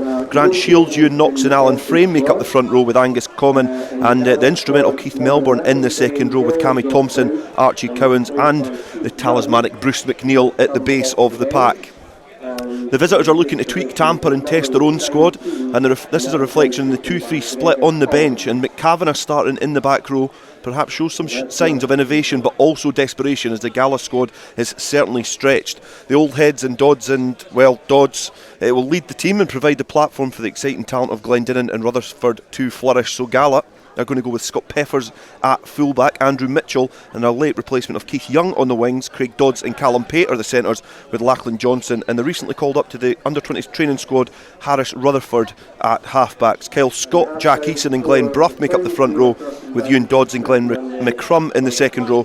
Angus Dunn leads the side from open side, with Tim McCavanagh on blind side, with James Glendinning at number 8. So alongside me this afternoon is Scott Tomlinson, and Kelso are in great form. Gala a little bit indifferent, but that doesn't really count for a lot on afternoons like this. No, good afternoon, Dale. No, and an excellent afternoon, isn't it? The stands packed, ready to go, just waiting for them to come out of the shed just now. No, some key confrontations today, certainly in the front row, where it's all won and lost. Bruce McNeil against young James Glendinning will be interesting in the Gala side as well. So all augurs for a really good border derby. Kelso being led out onto the pitch, and it is sun-drenched here at Poynter Park, and if you speak to anybody from Kelso they'll say it's always like this, but it's certainly a nice crisp afternoon in late January, and Kelso will be looking to continue their surge towards the Premiership. It's been a really successful season so far, as I mentioned, with only one defeat, and that was on the road to Melrose, who on all accounts could be out of the promotion race, and it's really just a shootout between Kelso and Ayr. Ayr and Melrose are yet to visit Poinder Park, so that's going to come later on in the campaign, and Borders Rugby Radio will be covering those games as well. And Gala now exit from the sheds and grace the pitch, and certainly a kind of free shot, if you like, for Gala, because the wheels kind of came off their campaign, but they get a free swing at the bat. Yeah, listen, Gala started off really well at the beginning of the season, 5 wins in the trot, and then just kind of slipped away and lost their place a wee bit. So it'll be interesting to see if they can get back on the horse today again. Certainly a great atmosphere, isn't it? Yes, the stand is absolutely packed here at Poinder Park, and it's a shrill from the whistle from Scott Cubitt. And a right-footed kick from Dwayne Patterson gets play underway straight down the throat of young Glenn Dinnan, who scampers back in field onto the 22, and he's been met with some resistance from the oncoming Kelso defence, as Gala are now camped inside their 22 from the kick-off. But Tim McCavan showing what he can offer in the back row.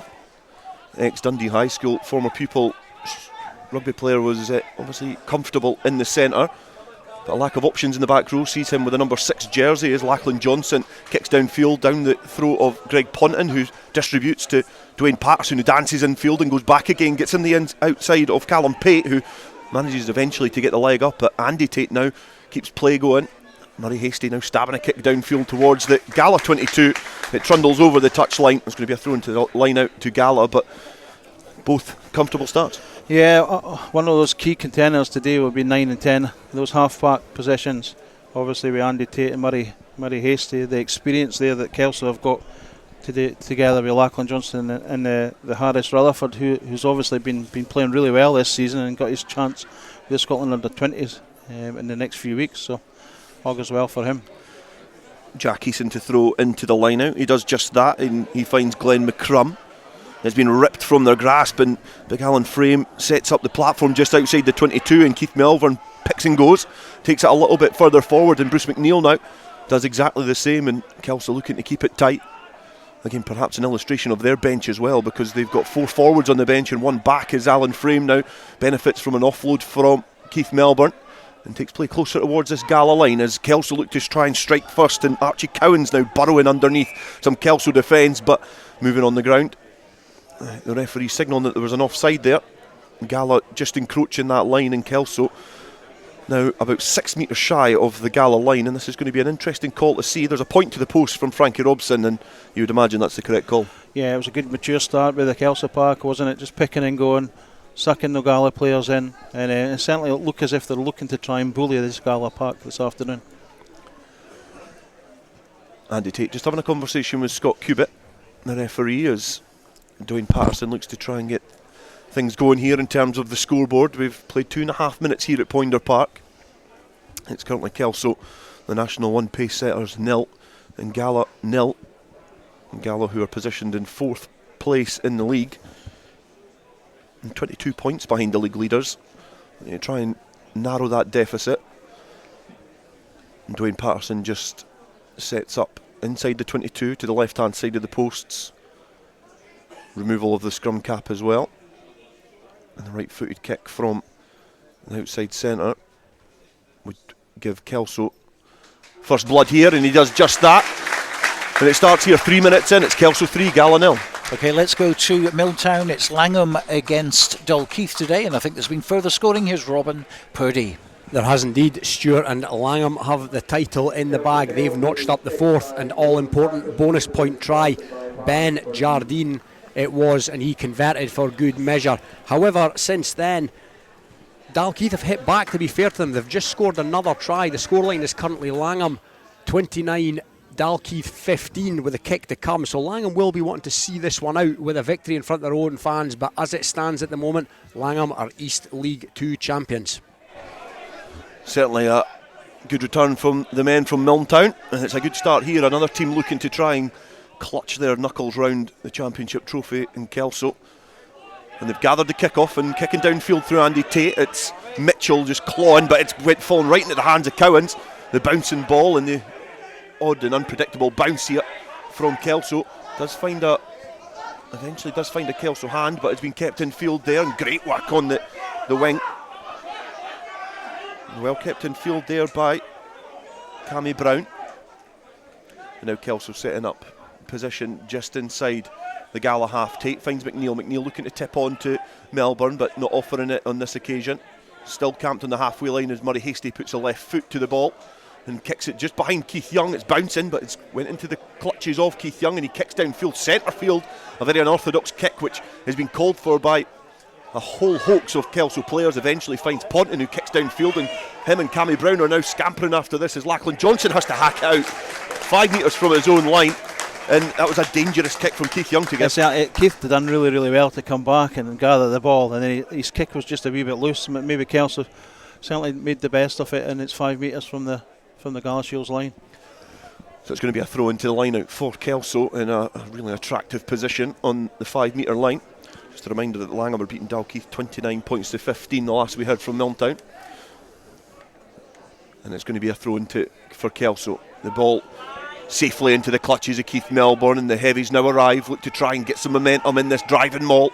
It's come to a bit of a halt, but now it gets that momentum, that second nudge as it's creeping and creaking towards that Gala line. It's been well defended initially, but Kelso burn. Have they got over the line? They're looking, and Scott Cubitt has a good position there, and he does signal that the try has been scored, and it looks like that could potentially be young Ewan Knox who's got the score there.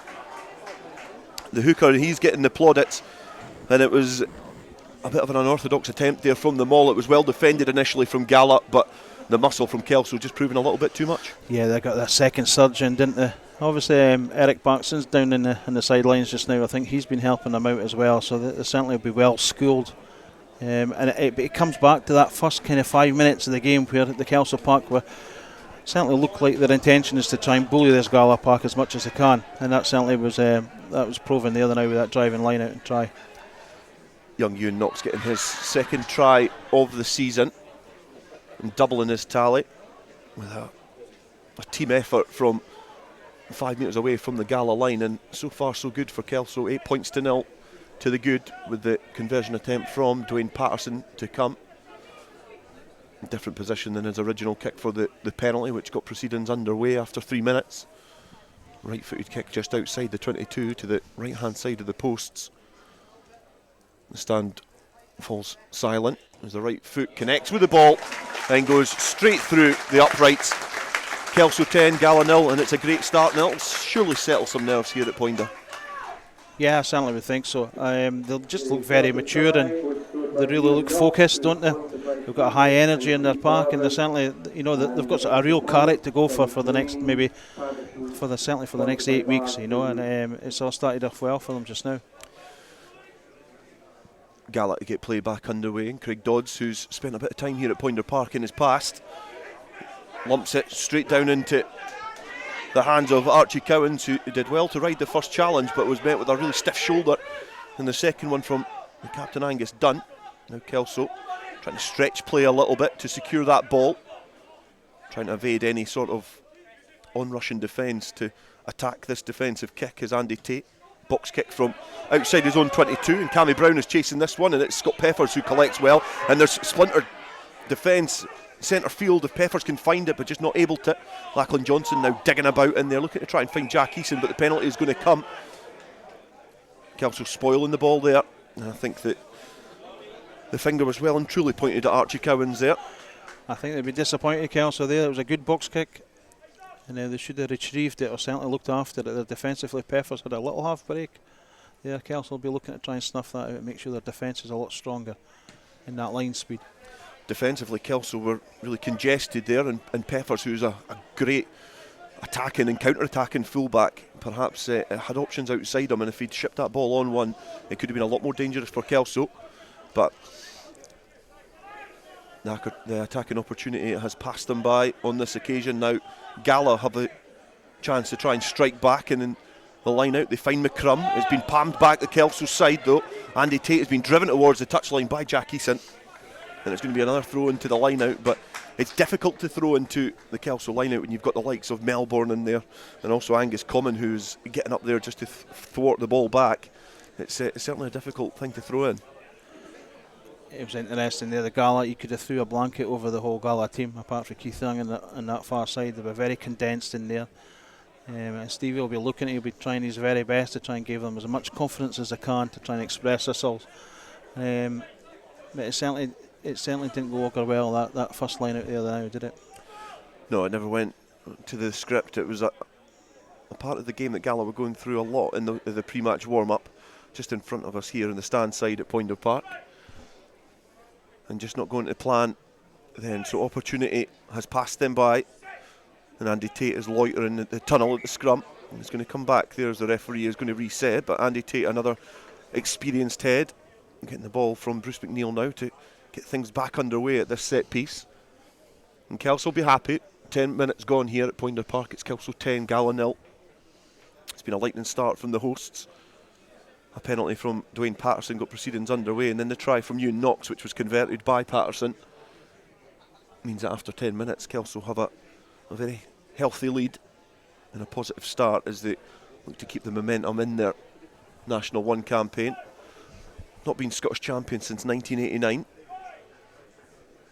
And not to make anybody feel old, but that's the year I was born. But Andy Tate puts the ball back into the scrum. It's successful this time, and it's going forward at the rate of knots. Bruce McNeil is protecting that at the back, and the penalty is going to come the way of the home side.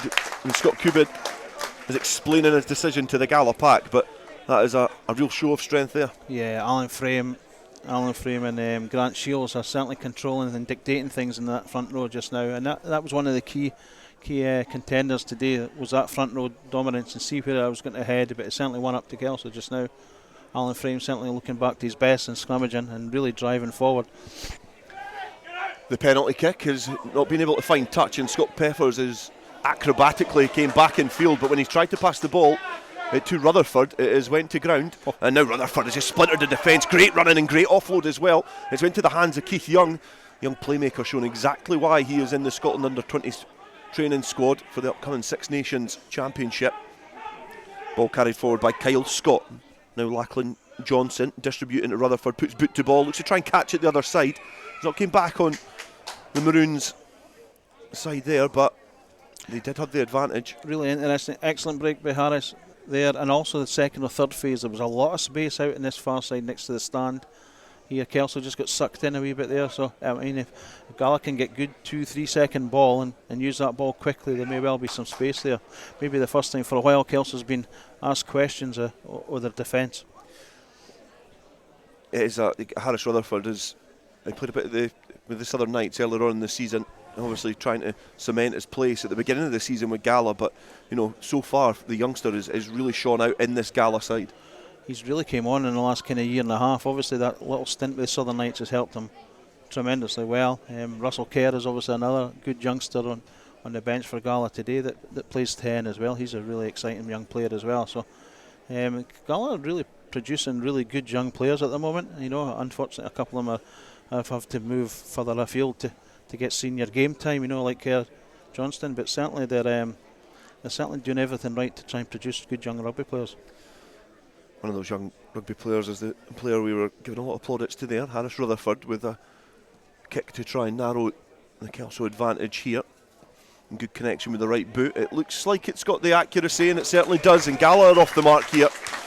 Harris Rutherford with the penalty, Kelso 10, Gala 3, and in terms of the game, Gala playing a lot of time inside the Kelso half, but that'll give them a bit of confidence.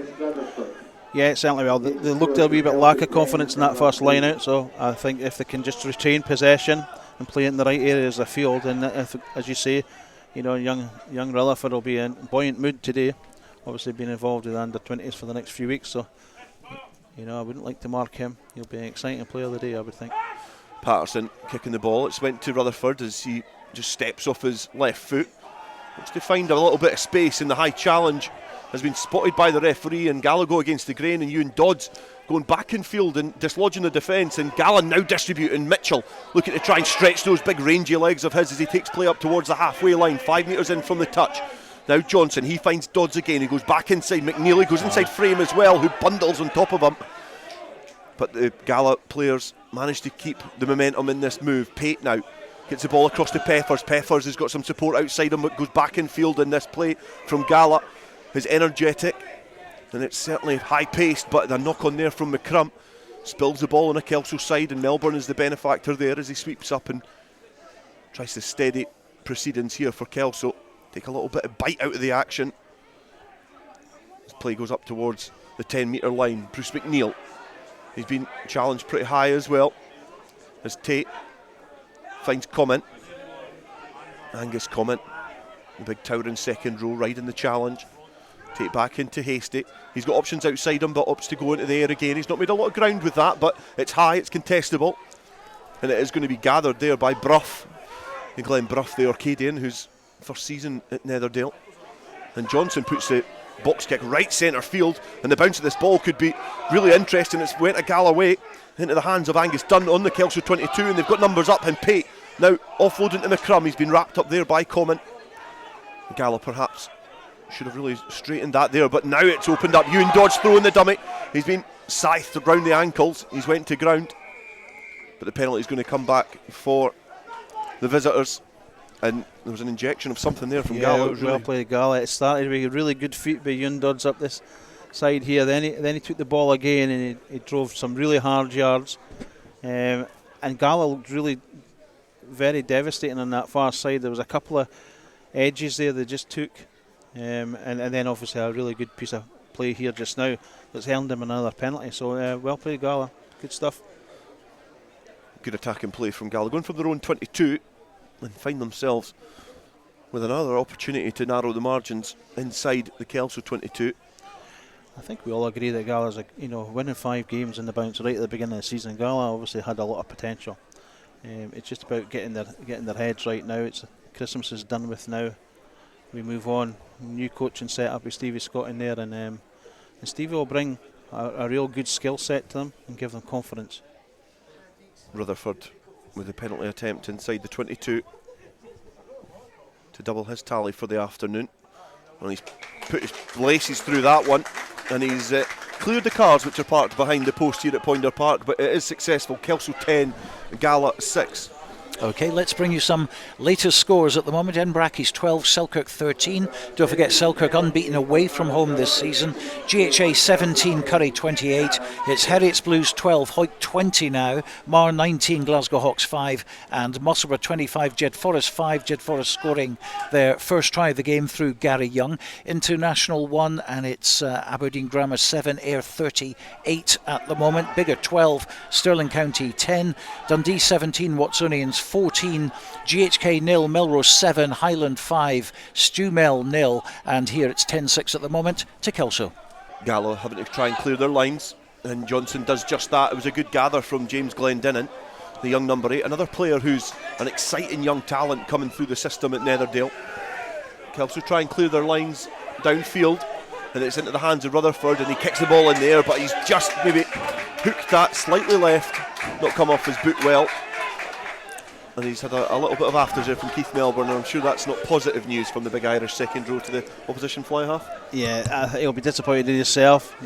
Same with young Johnson as well. I would like to have seen him just kick that ball a wee bit closer to the touchline and try and put young Bunting under a bit of pressure there. It's Gala, to be fair, they're throwing the ball about, but really we should be using that sun as much as they can in that first half. Melbourne off the top of the line out. He's brought down to earth and does well to get it to a teammate as it's stabbed through. And Frankie Robson does well to gather that as well as it came off a Gala hand, and now it's over to the far side into the hands of Angus Roberts. And play now well and truly camped inside the Gala 22. Andy Tate going against the grain as they come back in field and then go to the left hand side where there's a littering of spectators watching on with bated breath, and the majority of Kelso fans. Keith Melbourne now charging upfield, a big towering second row with high knees, looking to make himself as awkward to tackle as possible. And now Bruce McNeil just plucking the ball off the ground and taking play a metre or so closer to the Gala line as Andy Tate finds Murray Hasty, who stabs the ball through. It's been gathered well by Ewan Dodds. He's called the mark, and that was a chance there for Kelso to try and really put pressure on this Gala defence, and Ewan Dodds just lumps it downfield towards the halfway line, and the pressure is relieved. But Kelso, they look good when they're in attack. They certainly look like they've got control of the game, but the Gala defence is looking pretty decent as well. I think there was a really good move. Murray Hasty put a little chip in to stop that speed defence coming up for Gala, and it was an excellent pass for, I think it was Angus Common. There was a 20-metre pass to the touchline, which really put Gala under pressure, but they defended well. Almost just a silly kick there, just at the end there, recovered for Gala and down near enough the halfway line. To the tail of the line out this time, and it's Archie Cowans who's the target, and Frankie Robson now charging into a shirt which he was very familiar with for a while as well, and played a lot of his rugby at Gala in some of their most successful days in recent times. And again, Cowans getting round the corner and working hard off the ball, taking it play closer towards that Gala 22. Now Grant Shields, who's back at his hometown club after a long and decorated career in professional and semi-professional rugby, and that was a challenging tackle there for on comment. He put the elbow in there to make himself quite awkward to defend, and it's almost straight in the mush of the Gala player, but Lachlan Johnson marks the ball quickly and kicks it downfield, down the throat of Patterson on the 10-metre line, signalling that he's going to hoist this in there as well. And Cammy Brown is having to charge after this one, make a contest of it, and the penalty is going to go the way of Gala. And it looked quite innocuous there, both players in the air going for the ball, but the referee deciding that it was an infringement there. But Ewan Dodds now is just taking play quickly and kicking it downfield. Maybe a rush to the head there from the second row, but Gala get the ball back, and there's going to be a penalty for Kelso this time for the late challenge. And perhaps if Gala had slowed down slightly. Yeah, that's interesting, because that's three on the bounce they've took quickly and tried to play territory almost rather than just slow the game down and grab their breath. I don't think there was much in the high ball that the Cammy Brown was trying to take there. Yeah, I think the original penalty was pretty soft, if anything. But when Ewan Dodds kicked it downfield, it was almost as if it was a throw to nothing. And I noticed the referee's having a quick chat with both captains. If he thinks it's fiery so far, he's in. He might be in for a shock later on. Yeah, I'm sure this isn't his first border derby, but if there's some which do tend to boil over, and usually the tighter the games are, the higher the frustrations grow. And Dwayne Patterson kicking downfield from the penalty, taking play inside the Gala 22. And they'll be hoping their targets are up this time with Knox, the hooker, the only try scorer so far in this game. 20 minutes gone, Kelso 10, Gala 6. And young Knox throws into the line out. He finds his target. Cammy Thompson is the player that we're aiming at there as the maul comes down and forms well. It's a tool which Kelso have used to good effect so far in this game, getting the opening try as it wheels its way towards the line. Now the injection of a bit of speed and a bit of force. Gala trying everything to get back and defend this, but the Kelso maul is going closer and closer towards that line, and it looks like that might be Alan Frame, perhaps, is going to be the player to get up and get the pats in the back. And he gets the score from the driving maul, and it's 2 driving mauls inside the Gala 22, 2 tries, and Alan Frame, he gets his second try of the season. Yeah, well played Kelso. Again, just simple stuff, isn't it? A driving line out, the staying nice and tight. Alan Frame was actually leading that line out to begin with, and then the split away for a wee while. They moved us all towards the post, and McNeil was taking control of the situation. Archie Cowan, we were most impressed with him in the first spell, the 20 minutes certainly. He's very industrious, and he certainly secured the ball there at the back of the line as well. And old Frame gets his try that he's absolutely delighted about. Yeah, you could see the grimace on his face. I couldn't tell if it was maybe. Isn't it great to see? You can see he's really enjoying his rugby, can't he? Yeah, and I think that's great, and that's especially what it's all about. with the teammates that he's got round about him, likes of Shields coming back, and Bruce McNeil, giving a lot to the club, and Hinnigan as well, back as director of rugby. It's certainly looking good for the Poynter Park men, and Dwayne Patterson has got another chance to stretch the Kelso lead here. Just on the 22, it's under a bit of pressure from Keith Young, who was hairing off his line. They didn't put off Patterson enough, and it is Kelso 17, Gala 6. OK, let's go back to Milntown. Langham against Dalkeith, a little bit closer than it was when we were last there. Robin Purdy. Yeah, it certainly is, Stuart. It's now Langham 29, Dalkeith 24. Dalkeith just scoring there through the wonderfully named Claymore Corcoran, adding to a try by Aidan Walker, the winger, who's been somewhat electric this afternoon, you have to say. So Langham with the title in the bag due to securing the 4-try bonus, but there's a big crowd here at Milntown today, and they will want to see the home side win, especially after having been in such a commanding position, but Dalkeith more than making a game for this now, and more than making a game of this now, and it's anybody's to play for as we approach the latter stages of this one. It's good to see that there's a healthy crowd at Milntown, because it's bursting at the seams here at Poynter Park, which is great to see in club rugby. And it's been plucked from the skies there by Lachlan Johnson. I think that was inside the Kelso half, and Ewan Dodds having to play auxiliary scrum half, and Glenn McCrum, who has little care for his own well-being, hurtles himself into contact, and Gala have got numbers up this size. The dummy went in there from the captain Angus Dunn, but he was wrapped up well, and Kelso defending the short side to good effect. The waves of attack keep coming from the maroon jerseys as Johnson gets it to Rutherford. Rutherford finds McCrum, who just can't gather it well enough, but Archie Cowans is there, and he has just straightened up, went straight into the heart of Craig Dodds, and Kelso now wanting to try and evade pressure inside their own half, and Andy Tate has got the ball to Hastie, who yet again puts boot to ball to turn the defensive line. Scott Peffers is there and tries to kick downfield. It's been charged down by Patterson, but Murray Hastie has been a player who in this game so far we've not seen a lot of, but when we have seen him, he's put boot to ball and he's been really accurate with his kicks. Yeah, he's a clever rugby player. He always has been. You know, when he played up at Murrayfield Wanderers, he was a good player up there as well. And it's great for him to be back within Kelso, working with the development, or the younger kids within the town, making a real difference there, and has got loads and loads of energy to try and help and support those young kids.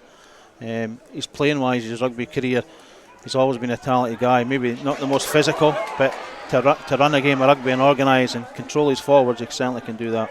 Melbourne from the line out manages to just steal it against the throat, and he takes play towards that 22 now, in Kelso with their tails certainly up. Want to try and stretch their lead as we enter the closing quarter of this first half, and Grant Shields now puts the big shoulder into the opposition, steals a couple of yards with the taking contact on his own terms, and yet again Archie Cowans carries forward. He's slightly isolated this time. Yeah, as the Gala players get over the ball. Angus Dunn managing just to suffocate his opposite man and win the penalty, but Cowans has been impressive so far in this game.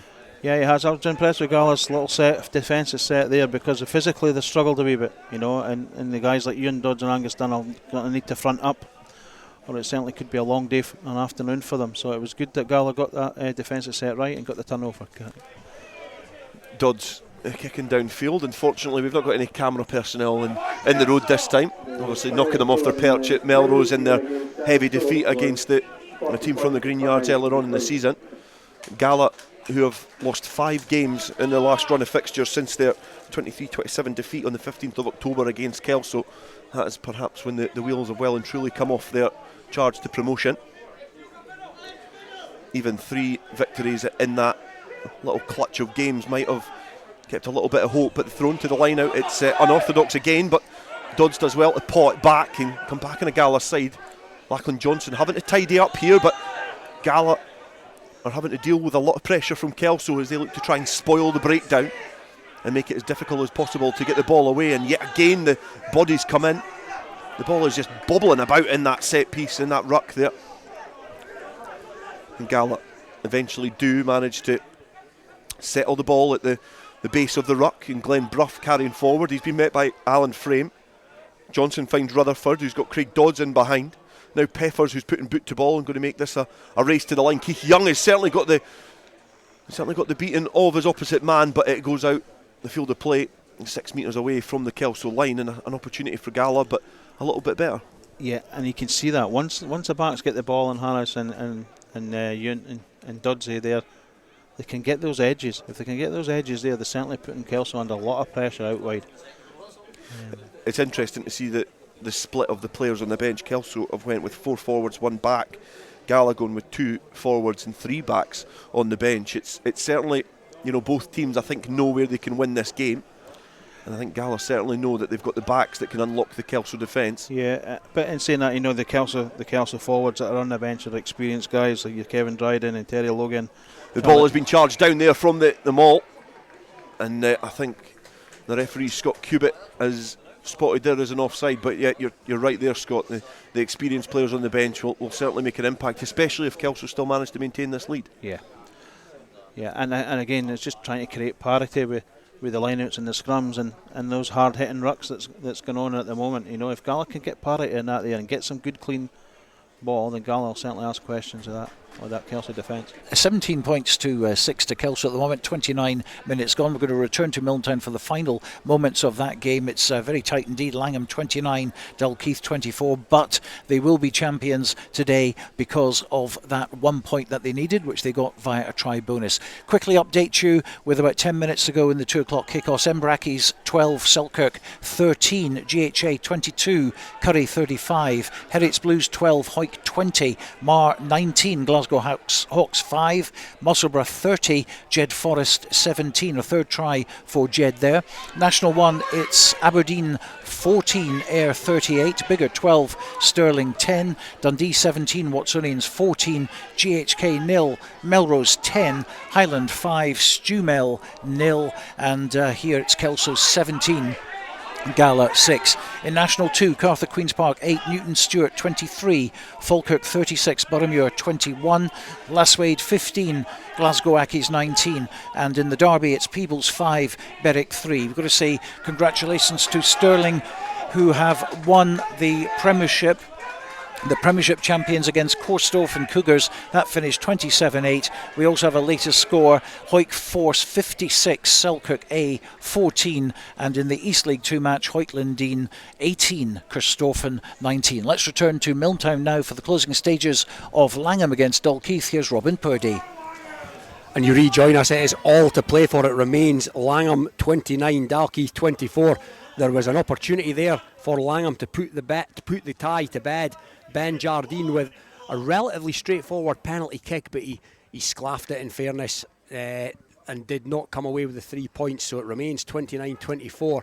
It's a centre field scrum to Dalkeith, almost halfway between their own 22 and their 10-metre line, so very much still to play for, but they're going to see out the remainder of this game with 14 men. Claymore Corcoran has gone from hero to villain. He scored their most recent try, but he's since been yellowed for a misdemeanour. But it's the scrums came Langham's way, and Langham are attacking now up into the 22, and there's a big old hit there on the Langham player by Austin Nogueno, the big flanker for Dalkeith. Dalkeith maintaining possession. No, it's another penalty being awarded to Langham. And Hugh, what do you fancy here? There's 5 points in it. Well, yes, it's anybody's game yet. I know that Langham have won the title, but they'll want to win the match as well, Robin. And, you know, Dalkeith came out in the second half. I don't know how many energy drinks they had during the interval, but in fact... It has. It's been put to the touchline. The referee, Darren Fisher, blows for full time. Wow. Langham have won the match. Langham have won East League 2 2023, and there are jubilant scenes here at Milntown. One of the players has run over to injured captain Nathan Smith, which is great to see. Both sets of players have played out a ding-dong here. All credit to Dalkeith as well, Hugh, and yeah, it's just great to see. It is, and Dalkeith really gave them a game in the second half. They were transformed, and in fact, I don't know whether Langham came off the gas a bit or Dalkeith just decided, let's make a game of this, but certainly they came right back into it, not at least courtesy of the right winger. The number 14 for Dalkeith. Aidan Walker, who's impressive. Very, very good indeed. But at the end of the day, Langham, the Reds, take the victory and take the East League Division 2 title as well, courtesy of that win. And the final score here at Milntown, Langham 29, Dalkeith 24. And I'm going to go down to the front of the stand and chat to some of the victorious players.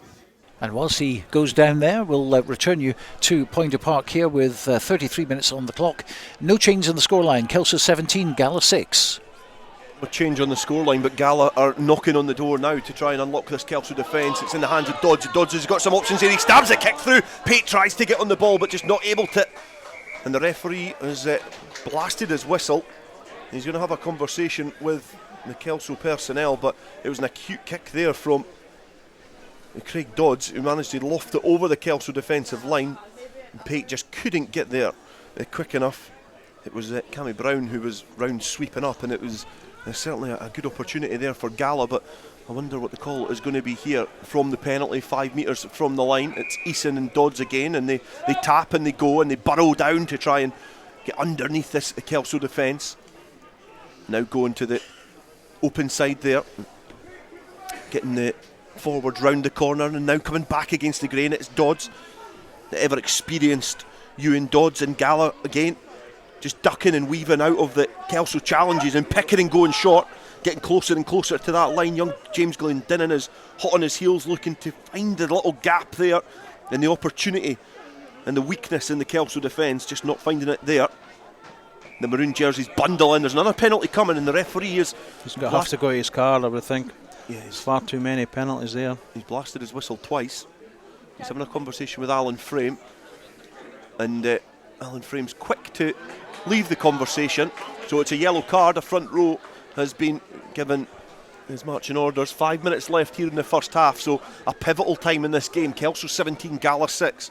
Kelso down to 14 men, and Gala still in an attacking position. They've got the penalty to come here, and Jack Heason is the player with the ball, loitering round about the referee. The referee blasts the whistle again. Quick tap and go. Passing to Glenn Bruff to try and stretch the Kelso defence, but again being met with some really robust and turgid Kelso defenders.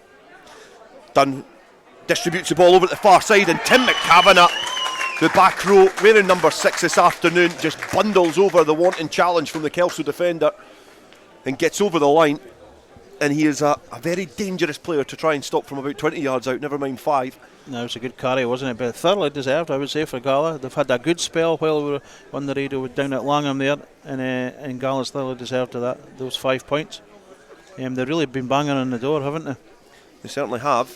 When you left us to go down to the jubilant scenes at Milltown after Langham's successful victory against Dalkeith, which secures the league title for them, the Gala have been camped inside the Kelso 22, and eventually it pays dividends for them. The Kelso 17, Gala 11 with a kick to come.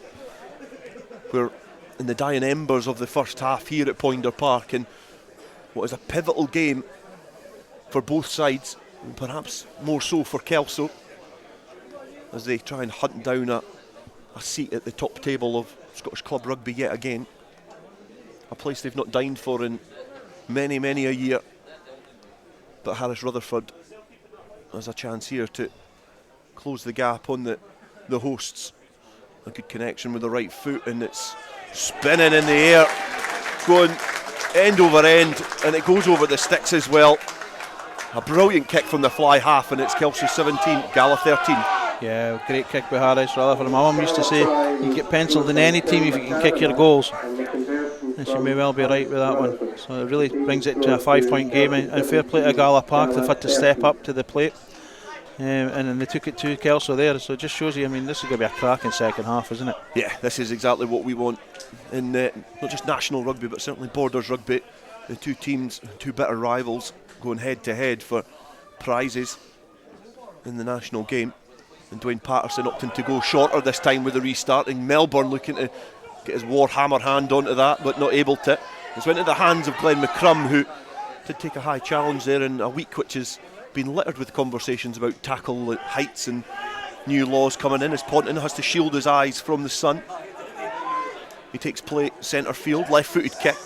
A talented footballer in his own right as well, Greg Ponton, young electrician, just kicking it straight into the hands of Scott Peffers, and Ponton is having to scamper backfield to try and keep this in, and does really well.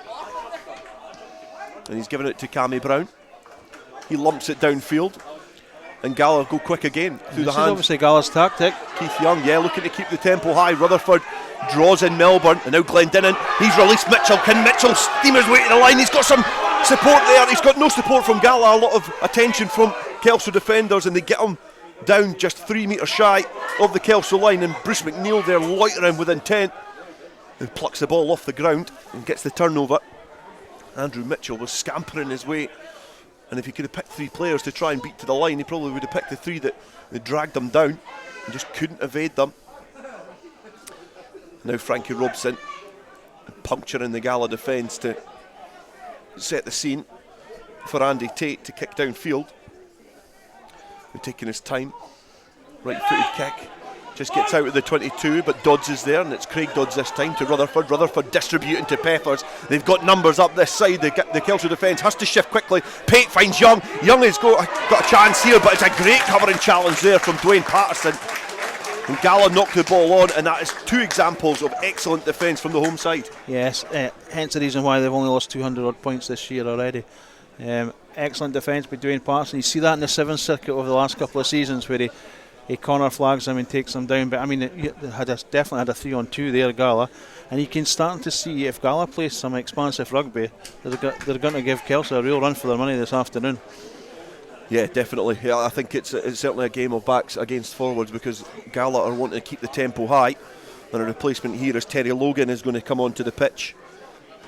It'll be interesting to see who's going to replace. Obviously, Kelso with a front row down, and it looks like it's going to be Cammy Thompson to come off. And Lloyd Landrover are certainly getting their money's worth of the big number 17 coming off the bench to add some bulk to the scrum. He's a powerful laddie. Terry. Been at Kelso for a few years now. Scotland Rugby League international, but young 19-year-old Cammy Thompson comes off to a round of applause. Yeah, he's played well, Cammy Thompson. I've no doubt he'll go back on the field again just be simply for this yellow card just now, but he's a good young player, him. Andy Tate rolls the ball into the scrum. It's went back slightly there from Gala, nudging back with the man advantage. And Terry Logan just coming on to drop the anchor more than anything else and absorb the impact from that Gala front row. Kelso 5 metres from their own line now. Andy Tate setting up for another box kick downfield. Keith Young is watching that, and he just knocks it on as he tries to gather it just outside the Kelso 22. It rolls down his chest and off the field of play, and that's a silly error. It's difficult when you've got players running at you, but the experienced winger would have hoped that he could have got that under his spell. Yeah, I think Keith actually had a good first half, to be fair to him. Probably just took his eye off it just for that second with the winger coming up and putting pressure on him. I would think this will be the last scrum of this first half. The referee just instructing the front rows to go through their usual repertoire at the set piece. And they collide together now as Andy Tate, an ex-club captain here at Kelso. And Kelso now getting the upper hand in the scrum, but Bruce McNeil's quick away from the base, and Frankie Robson powers his way through the first couple of Gala challenges. Coming round the corner is Angus Common.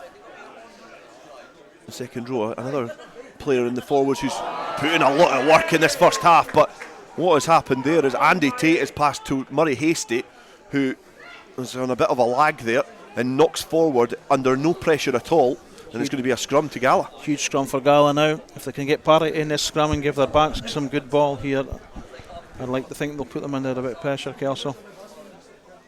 The scrum is positioned just to the right hand side of the post on the 22, so in terms of the position of it is not ideal for an attacking scrum. They have to come against the grain to try and launch an attack, but the backs have all filtered onto the left hand side.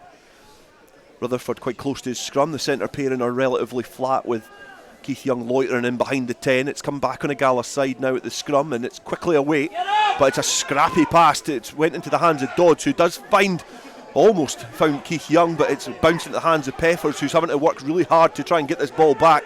He's been wrapped up by Robson and Brown, and now Dunn. He was met by Logan, and then a big shoulder there from the Cammy Brown, the winger. And now Dodds, he's found some space, and Pate is the player who's managed to break free, and he's bundled over Greg Ponton. He can't get close to the line, but eventually they get over the line, and Gala get the score through Keith Young.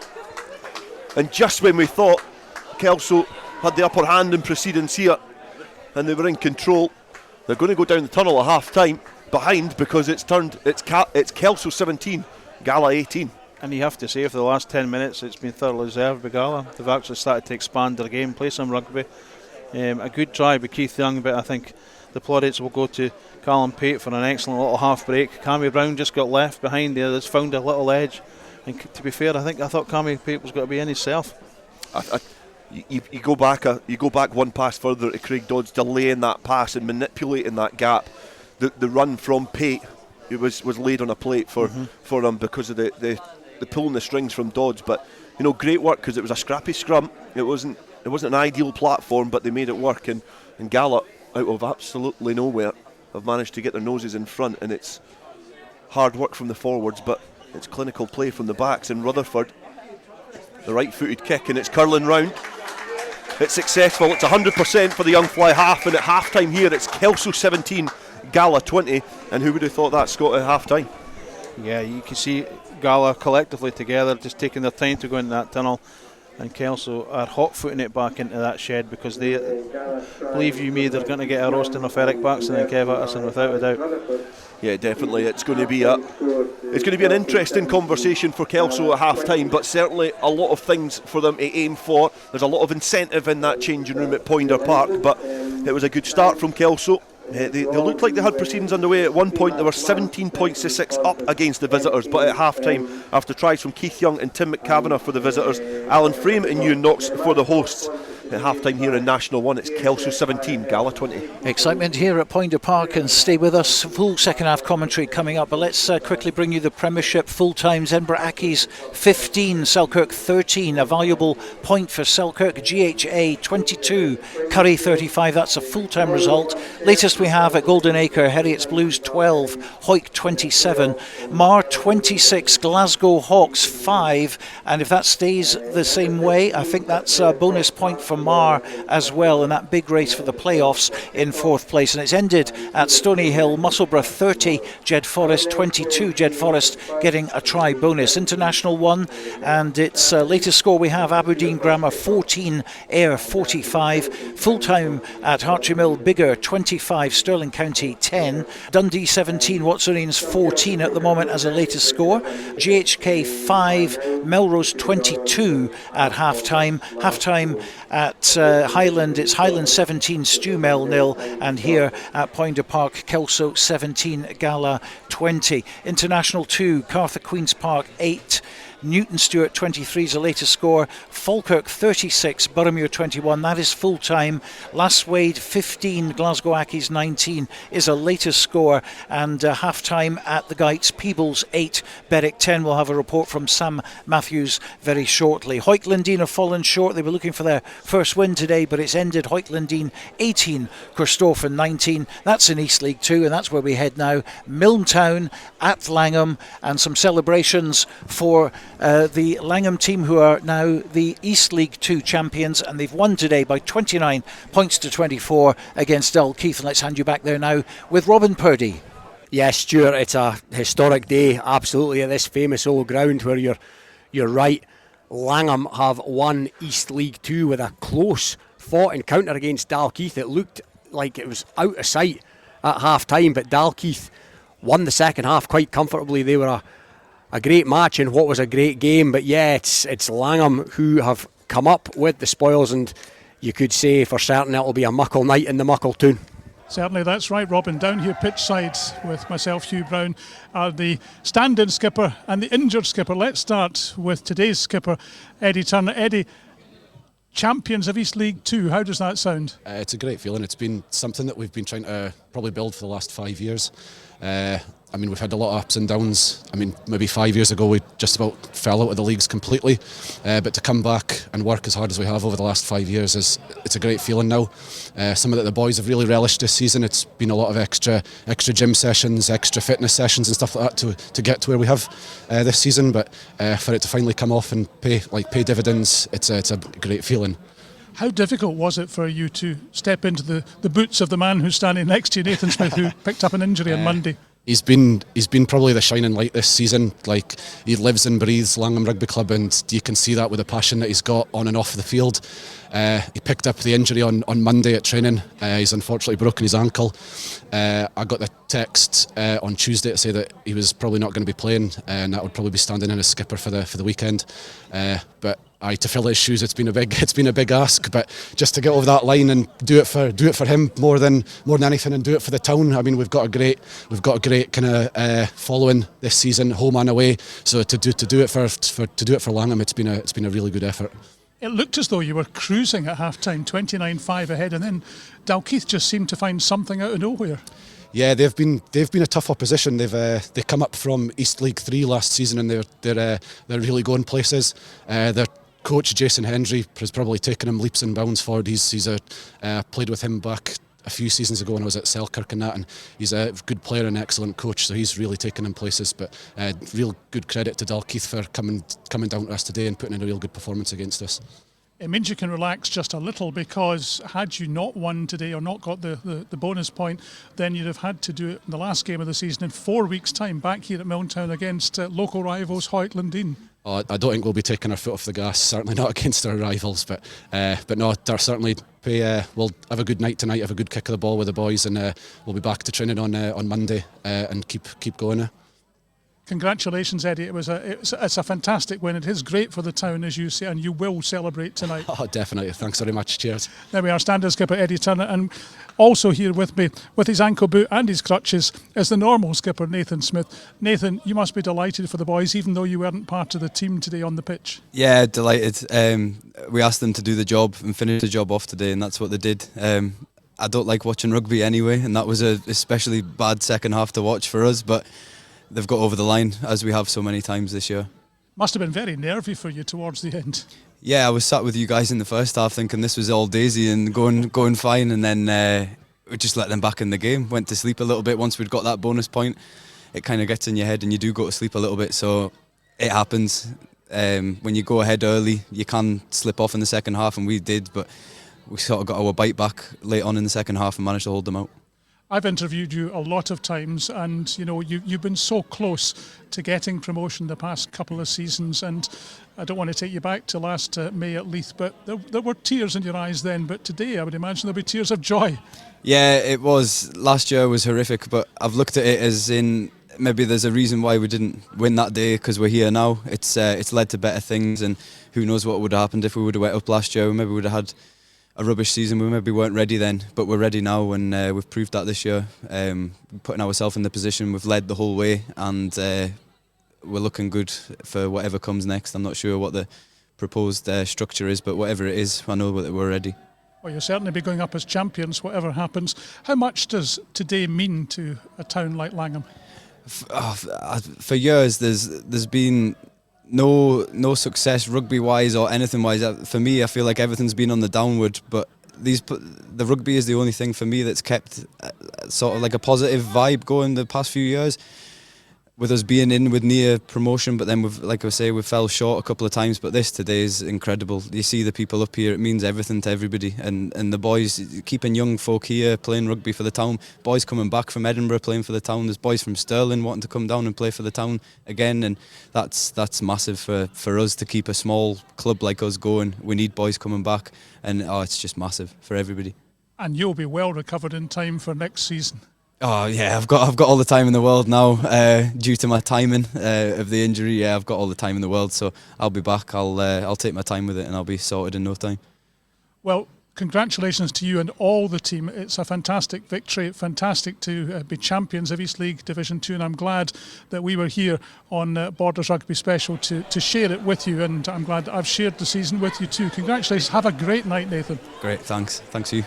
Thanks very much indeed to Robin Purdy and to Hugh Brown down there at Milntown today. And the good news is that Langholm are the first team to get a championship this season. So congratulations to them in East League 2. We can quickly go to the Guides for a halftime report. It's Sam Matthews watching Peebles against Berwick. Half time here at the Guides, and the weather has dropped, but the standard and the intensity has not. At the half, the only thing that separates the two sides is one conversion, and that is the away side. Berwick in the ascendancy at the moment with the score at 8 points to 10.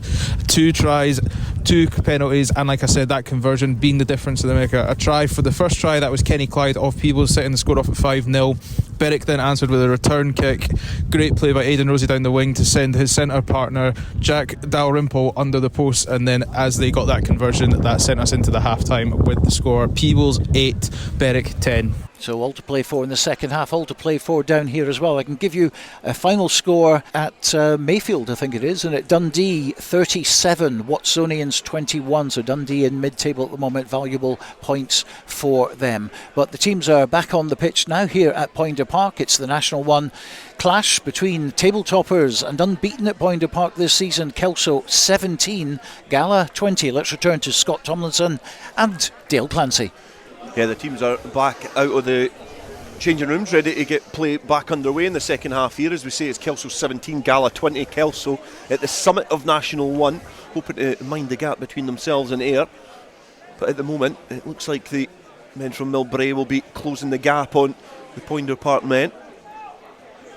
But we've got a long 40 minutes ahead of us, and play's about to get underway. And it's going to be Craig Dodds. A right-footed kick downfield. It's been gathered well initially by Kelso as they hurtled themselves into contact, and it was Angus Robert just firing himself out of his own gun and straight into the Kelso defence. And the Gala defence, and Kelso have certainly come out with a lot more intent in this second half. Archie Cowans evading a couple of challenges there as Murray Hasty distributes to Dwayne Patterson, who kicks it downfield. It's bouncing as the shadows on this Poynter Park pitch stretch a little bit further as the sun drops in behind, and Gala clear their lines. And a similar start to the first half. This is what we got in the second half here, but a lot to play for. Yeah, I would say it's probably a better start for Kelso. There was a wee bit more movement before contact with Archie Cowans there just now. He got good leg drive and he got in behind him, and then Dwayne Patterson put them down the field. I would like Scott Peffers will be hoping this sun disappears as quickly as it possibly can. You can see every one of the Gala players got their hands up. It's not just the ball in the air, it's defensively as well. There was 3 or 4 Gala players just trying to find where their opposite man was, but Bruce McNeil has benefited from finding a little glimpse, a little bit of light in between that Gala door there as it just opened up and he burst his way through. A player who's got 10 tries to his name so far this season, probably none from the halfway line, but he's got 10 tries all the same. Andy Tate finds Terry Logan, who dances in field, puts a big hand out, and he's got 3 or 4 players to try and take him down. And he's managed to set the ball up again as Archie Cowans has an arc and run round. Kelso protesting with the referee that the ball's been held up there, but the referee had a little look as Dwayne Patterson tries to stab it through the defence, but Rutherford was there as the stop gap in the Gala defence, who managed to stop it trundling through as he chokes the living lights out of Dwayne Patterson as he's taking the ball into contact. And now Common coming around the corner, McNeil in support. Tate finds Hasty with a short line to Knox, but he's been tackled well, and Gala now attacking from inside their own half. It's big Glenn McCrum. Lachlan Johnson just firing the bodies out the way. Dodds now passes to Glendinning. He's got a 3-on-1, and now Patey throws the dummy back in field. He's went inside, but Bruce McNeil as well. Out the back door, Scott Peffers is there, and now an offload to James Glendinning. He's got some support outside him. He throws the cut. It's Keith McNeil back inside, goes inside Greg Ponton, and Gala now 5 metres shy of the Kelso line. Gala doing excellent work there, and now Tim McCavanagh in the corner, James Glendinning, and Gala stretch the lead. They strike first in the second half, and what a try that was. Gala 17, it's Kelso 17, Gala 25. I tell you, Dale, it might be one of the best tries I've seen all season. Absolutely tremendous. The crowd were on their feet there just now. Young Glendinning scored in the corner, but by hell, it was a great break by Cammy Pate there, and the reverse pass that went in there. Scott Pfeffers, his hamstrings are getting tighter and tighter with that run he done as well. So tremendous, absolutely tremendous try. Yeah, I'm sure that will be clipped up and you'll be able to watch that for your own perusal later on this evening. Not to put any pressure on Stuart Cameron, but it will be available for you to watch. But that was an absolute scintillating try. And you know what, Dale? They're playing with a smile on their face now. You know, they really are. They've obviously been just given a free rein with Stevie just to go out and play and go out and enjoy yourselves. And it's certainly made a difference, hasn't it? I'll tell you what makes a difference as well. The fact that this yellow card that Kelso had came in 35 minutes, and between 37 minutes and they've conceded 3 tries now. Yeah. So that has been a really big card for Kelso to concede. Yeah, they're maybe missing Cammy Thompson as well. Obviously, they had to make that change and put Terry Logan on the field, and Cammy Thompson came off. he can see him pacing up and down. They're now desperate to get back on the field again with Alan Frame. Yeah, there's going to be a slight change in personnel shortly for Kelso as they look to do a bit of damage limitation just now. It's 17:25 and it's a lightning start from the Netherdale men as Rutherford looks to try and fade this one over the post. He's not got the distance on that, and it's the first unsuccessful conversion attempt for the rangy fly half, a player who's been really impressive this afternoon, along with another youngster, James Glendinning. But Gala playing a bit Jekyll and Hyde this season, and they've certainly shown the best version of themselves in this opening 45 minutes. Kelso 17, Gala 25, the National 1 pace setters. A team that have not been defeated since the 29th of October when they got a narrow 2-point defeat against Melrose. Now Glendinning, the try scorer, finds his teammate Dodds, and it's Craig Dodds who howks it downfield. Nick Stingle was there, a replacement. Yeah, I noticed Nick's back on the field again now. That'll be interesting. He'll bring some real energy to the team. A really good scrum half, quick scrum half. Certainly likes a little half break as well. Runs some really good support lines. Obviously I know him from a time when I was at Jedburgh, so that'll be interesting to see where he plays in the field, obviously with Andy playing at 9. Nick Stingle is a slightly different 9 to Andy Tate. Obviously ex-Heriots and Jed Forest, and he'll bring a little bit more bite to the back of that pack and get the backs on the front foot. But the forwards are flexing their muscles now from the line out. It's going forward, and Tate, who's still at scrum half, is in there and getting the ante going as Patterson finds Frankie Robson.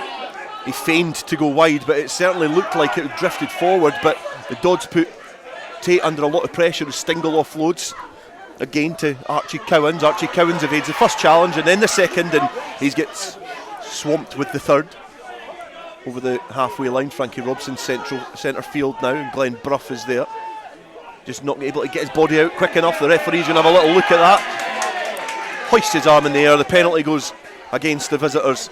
There's going to be a penalty to Kelso.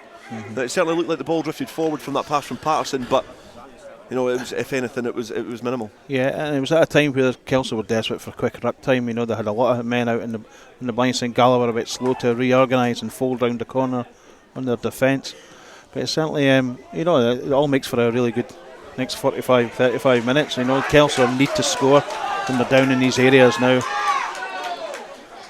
Kelso kicked the ball into the corner, and just on the stand side of the park here as Ewan Knox casually makes his way towards the line out. It's going to be a throw into the line out for Kelso. Yeah, it was a good kick between Patterson in that corner, wasn't it? Yeah, it was a good. He's pretty much maximised the area that he could have realistically aimed for. And Kelso have already been benefactors of two very well executed driving mauls. Do find the returning Cammy Thompson at the front there. It's now starting to get a little bit of momentum there. The Gala players are trying to swarm round, but the players like Patterson and Brown and Common, they're all in there, and the referee has signalled that there's a try. Terry Logan is the man to get up with the ball in his hand. He certainly looks like the man getting the pats on the back. And Kevin Dryden on the field as well. All but 4 players were in that maul for Kelso, and it's 3 driving mauls and it's 3 tries. And then now it's Kelso 22, Gala 25 with a kick to come. Yeah, another good driving line out, very well organised as you would expect if Packy and Bruce McNeil's coaching. Quite impressed with Keith Melbourne. You know, he takes control, very industrious kind of second row, but he took control of that line out there and drove the pack forward. Keith Melbourne's a player I rate very highly. I think he's a tremendous second row. He's very awkward, which most second rows are. Where's he come from, Dale? He's an Irish second row. So he's came over from Ireland and he's in his second season here at Poynter Park. He's had a bit of training time with Heriots in the Super 6, but never got any game time. But it's a player that Kelso are desperately trying to hang on to because he's an angry Irishman in the boiler house, which is a great recipe for Kelso's success. And now Patterson to make it a 1-point game here. Right footed kick. He's got good height in it. It's curling round and it's successful. The referee signals that It's another 2 points for the outside centre. Kelso 24, Gala 25. We've got half an hour to go here at Poynter Park in National 1 action. And this could be a game of attrition and squad depth, and also who can keep the head the most. Gala really have nothing to aim for in terms of promotion perhaps so far this season, and Kelso have got everything to lose, so it's set up really nicely as Ewan Dodds just throws his shoulder into young Cammy Thompson. There's now Cowans yet again getting round the corner. Tate finds Hasty. Patterson waiting in the pocket and using him a little bit more with the boot, which perhaps they didn't use to great effect in the first half. Straight to Dodds, who's got a well-tuned right boot as well. He puts it in there. Patterson's underneath that, but Peppers was there waiting for him just to gather the ball and put him under pressure, and it's now come back on a Gala side. And Glenn Brough has got that, tries to offload, not able to find a man. And this is the sort of rugby you want to see. Both teams trying to throw caution into the wind, offloading, making mistakes, being put under pressure. And the referee has signalled that there's going to be a scrum there. I think the put-in will be to Gala centre field. And this is where, you know, when your backs have got the upper hand of the opposition, this is probably the best position to put your scrum in.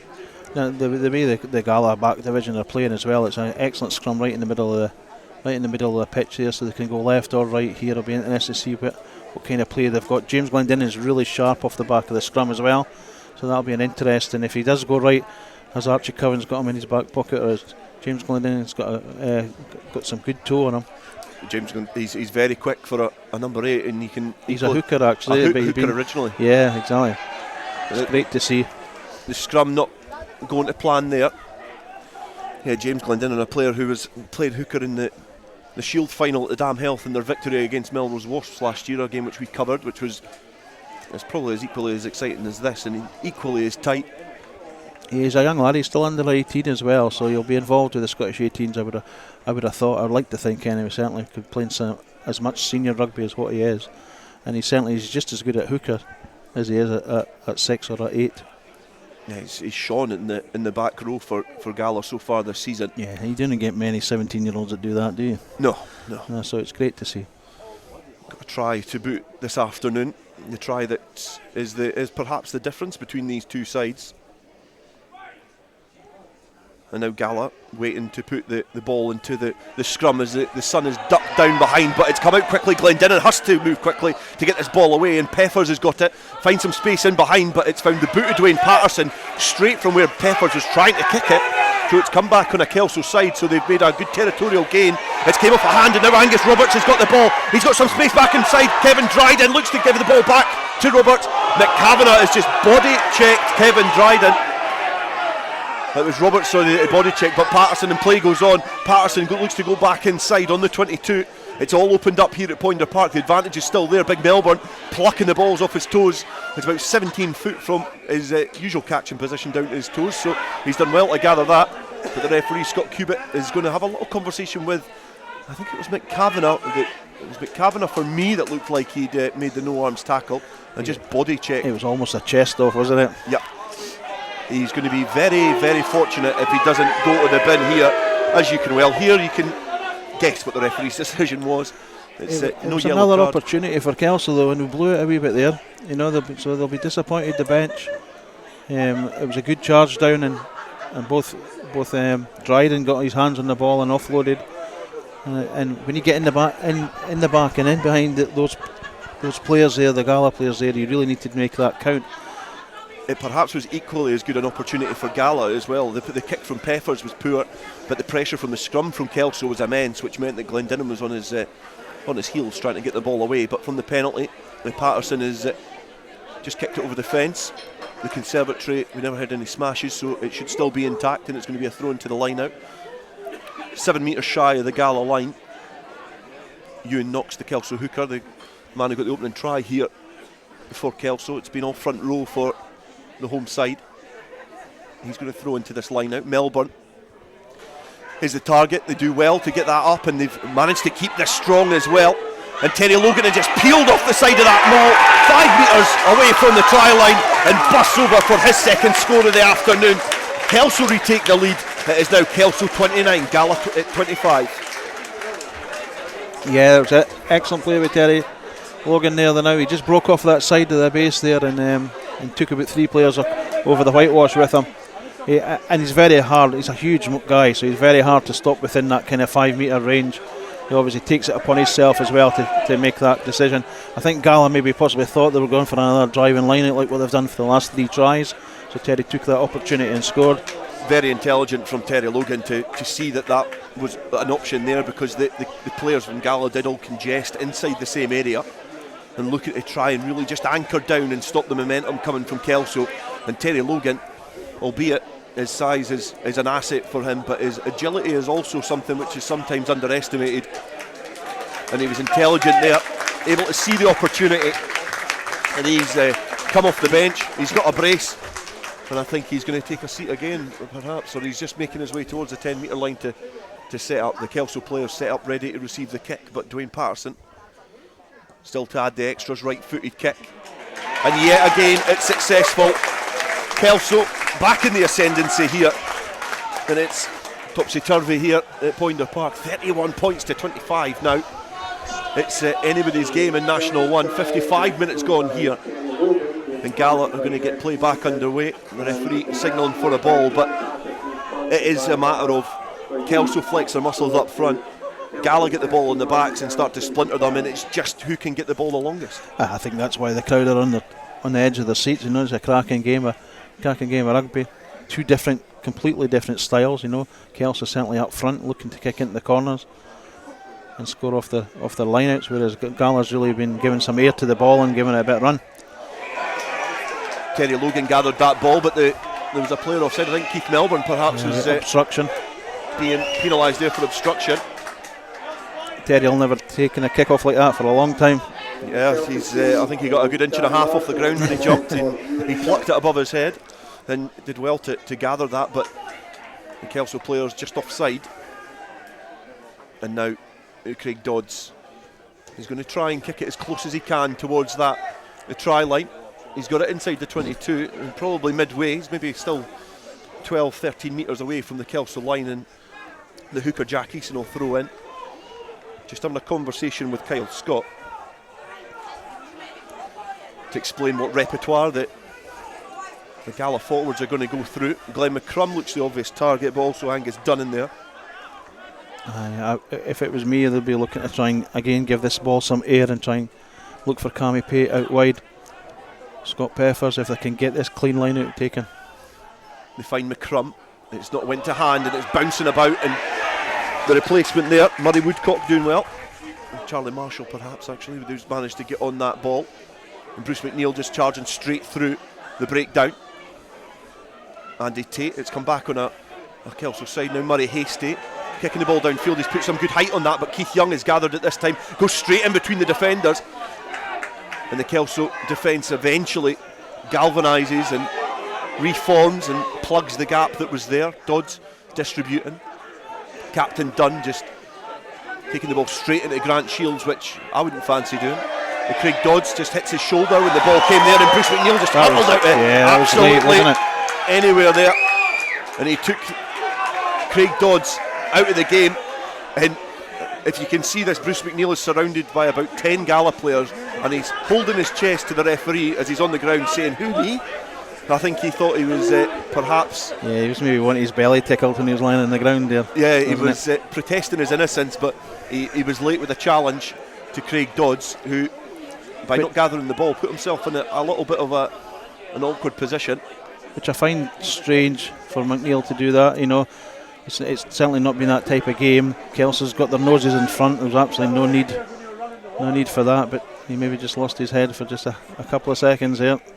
There is a bit that when the opportunity knocks at you, you have to try and take it, because Craig Dodds is instrumental to this Gala backline, and if you can get in his head and make it awkward for him, then you take a little bit of sting out of this Gala back division. But what he's done, Bruce McNeil, is he's just given Gala another opportunity to throw into the line out inside the Kelso 22. Yeah, and Gala will be disappointed with that last line out. It never went to hand. If they're going to try and get any gain line in this game and get back in the game in this topsy-turvy Border derby, they need to get a good line out of this.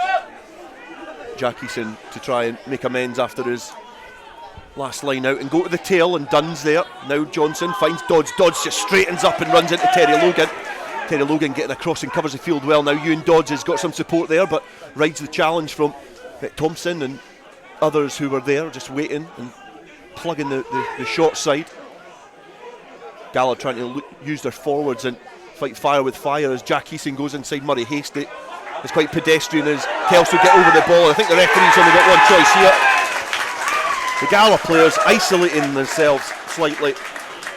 Eason dancing back in field, but Cammy Thompson was there, anchored himself over the ball well. And the referee got it right again, and fair play to him. You know, you're right, Gala got isolated and Cammy Thompson was over the top of the ball and wins the penalty. A very good penalty to win as well. Had to be, didn't it? Possibly one of the reasons why they've only lost 200 points this year already. You know, it's the defence has to be strong. You have to know your roles. Fold round the corner. Twice there, Gala went down that blind side, and twice they were foiled by a good defensive structure.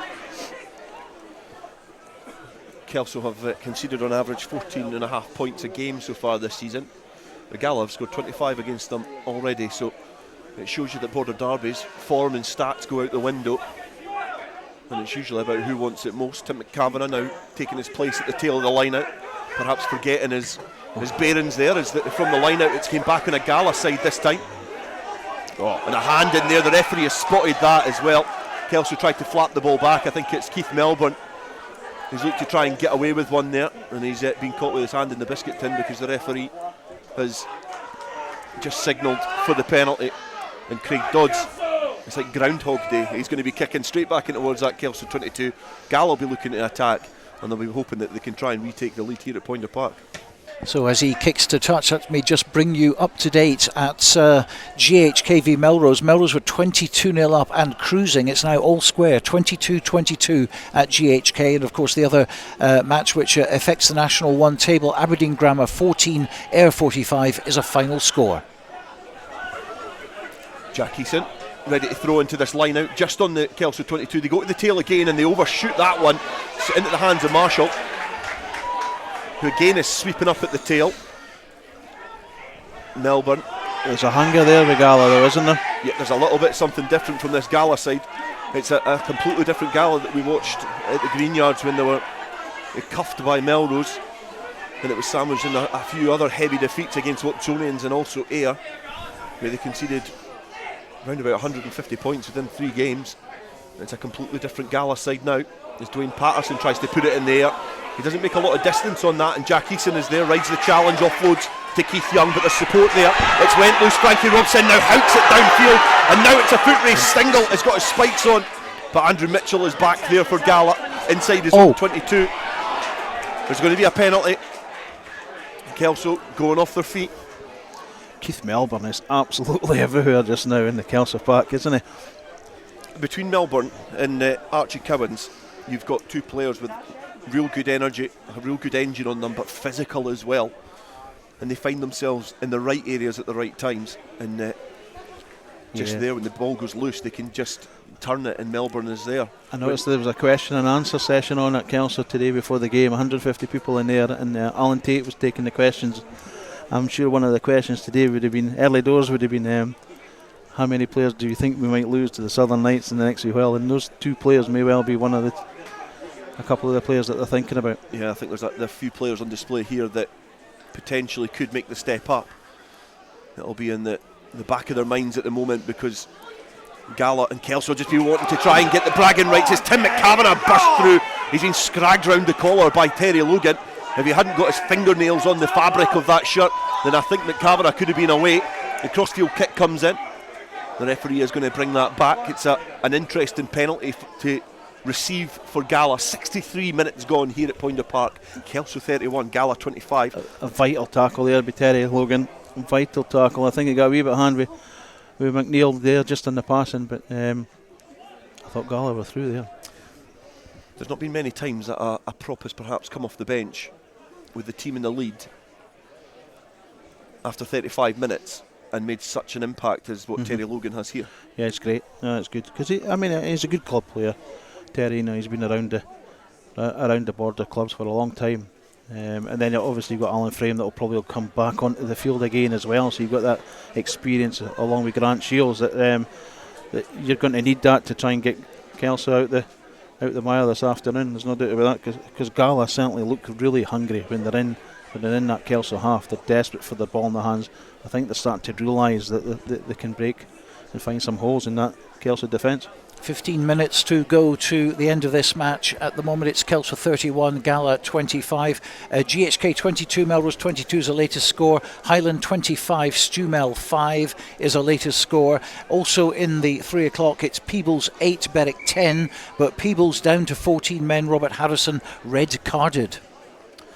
The shock horror of Harrison is, I knew as soon as you said red card, I knew the surname would be Harrison of some shape or form, but Peebles obviously coming off second best in that border derby at the Gates. In this border derby, it's as finely poised. It's Kelso 31, Gala 25. 15 minutes to go, as Stuart said before he gave you an update of the results there. And now Gala have found themselves inside the Kelso 22. It's a line out. Craig Dodd's making some good ground centre field there. Jack Eason is going to throw into this line out inside just in front of a clutch of spectators, and McCrum was there. They want to try and exhibit their driving maul, but it's went to ground initially. The defensive pattern for Kelso has not worked here. It's got good momentum from Gala as the bodies bundle back in. They're closer and closer towards this line. They've got good momentum. Can they keep it up tall? They're not able to. It's got a little bit messy there. The referee is going to give a penalty. There's going to be an interesting conversation here. Something else, possibly, should he? Keith Melbourne got himself in a very awkward position. He's digging about in his pockets. Angus Dunn must have been very close there to scoring. He's flashing the yellow card, and I think he has flashed it to Cammy Thompson. The blue skull-capped back row is going to miss a pivotal part in this game. And remember, the last time that Kelso went down to 14 men here, the Gala scored 3 tries. Yeah, and it was Thompson that was off the field as and well. Thompson was off the field. Yeah. So it's going to be an interesting phase of play here.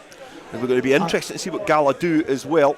I would be asking questions why that wasn't a penalty try. I'm sure Ewan Dodds might have asked that question as well to the referee. You know, it was clearly driving towards that line. There must have been a reason why it wasn't given as a penalty try. Craig Dodds kicking into touch. There was a similar instance in the Hoyt versus Curry game where there was a yellow card to Gregor Hunter for tackling high, but the referee had deemed that if he wasn't there, tackles would have been made. So whether there was going to be a nailed on try or not, the referee has his own interpretation. However, Dunn from the line out, he's gathered it, has been brought to ground instantly by Kelso, who sack the line out. The Cowans shoots out the defensive line again to put pressure on Gala as Johnson has got Dodds in support. He just bounces off his right foot back in field, and Lachlan Johnson now finds the other Dodds. This time it's Ewan Dodds. He just straightens up, takes it towards the Kelso line. They look to exploit that blind side. It's open there on the far side, and they're going to go in for a score. The referee Scott Cubitt is having a little look at that, and he's got his arm in the air. He's going to give the score, and I wonder, is that Angus Dunn? It looks like Angus Dunn, yeah. Angus Dunn was given the old Ireland shearer there with the hand in the air. So again they went down that blind side. The last time it was thwarted by Kelso, good Kelso defence, and this time they've came up trumps. Really gave a wee bit extra pass. I think that secondary pass made all the difference, and an excellent score in the corner by Angus Dunn. Brilliant control from Gala to manage the game in such a... What a fantastic game though. Brilliant game, absolutely. Hasn't it? I mean, it really has ebbed and flowed the whole 80 minutes. You know, for a point in this game where Kelso looked like they were in solid control of it, 17 points to 6 up, and Gala come back at half time to take the lead. It just puts the jitters in the home crowd and also the team. Now Kelso have got the narrowest of margins. Obviously the bonus point is already in the bag for Kelso. They'll be wanting to make it a full 5 points, but Rutherford, with the kick to come, would edge Gala in front. Right-footed kick under a bit of pressure from Kelso. Has he got the distance? He's hit the upright. The left-hand stick has been hit with the ball. Harris Rutherford cannot add the extra, so it remains Kelso 31, Gala 30. Let's quickly go to the Gates. Sam Matthews. 10 minutes to go at the Gates, and it is as close as can be. There is 1 point between the two sides. The Peebles home side, Frey McKeever, has just slotted the penalty to make the score 11-10 to the home team. We now wait for this final 10 minutes as Berwick have the scrum in Peebles territory. Very tight at the Gates between Peebles and Berwick, and it's as tight as you like here between Kelso and Gala as well. Kelso 31, Gala 30. Put it into perspective, this is a huge 10 minutes. There's been a lot of talk on Ayr and Melrose to travel here. There's been chat of a trip up to Highland. The games will be that much more difficult if they can't get over the line here, Kelso. If they can't protect this 1 point margin, and from the restart it just goes straight into the hands of Bruce McNeil on the 10 metre line. Now Kelso getting round the corner. Andy Tate dictating play, looking to find Marshall now. Marshall's got Dryden in support, but throws a dummy and eats up a few yards as he powers his legs through the defence. Now Frankie Robson straightens up, goes through a couple of challenges as well, but Jack Eason did well to wrap his arm round the ankle of the Kelso captain. Now Frame. He takes a couple of different movements there with the ball in hand. Gets his body in a better position to present the ball back.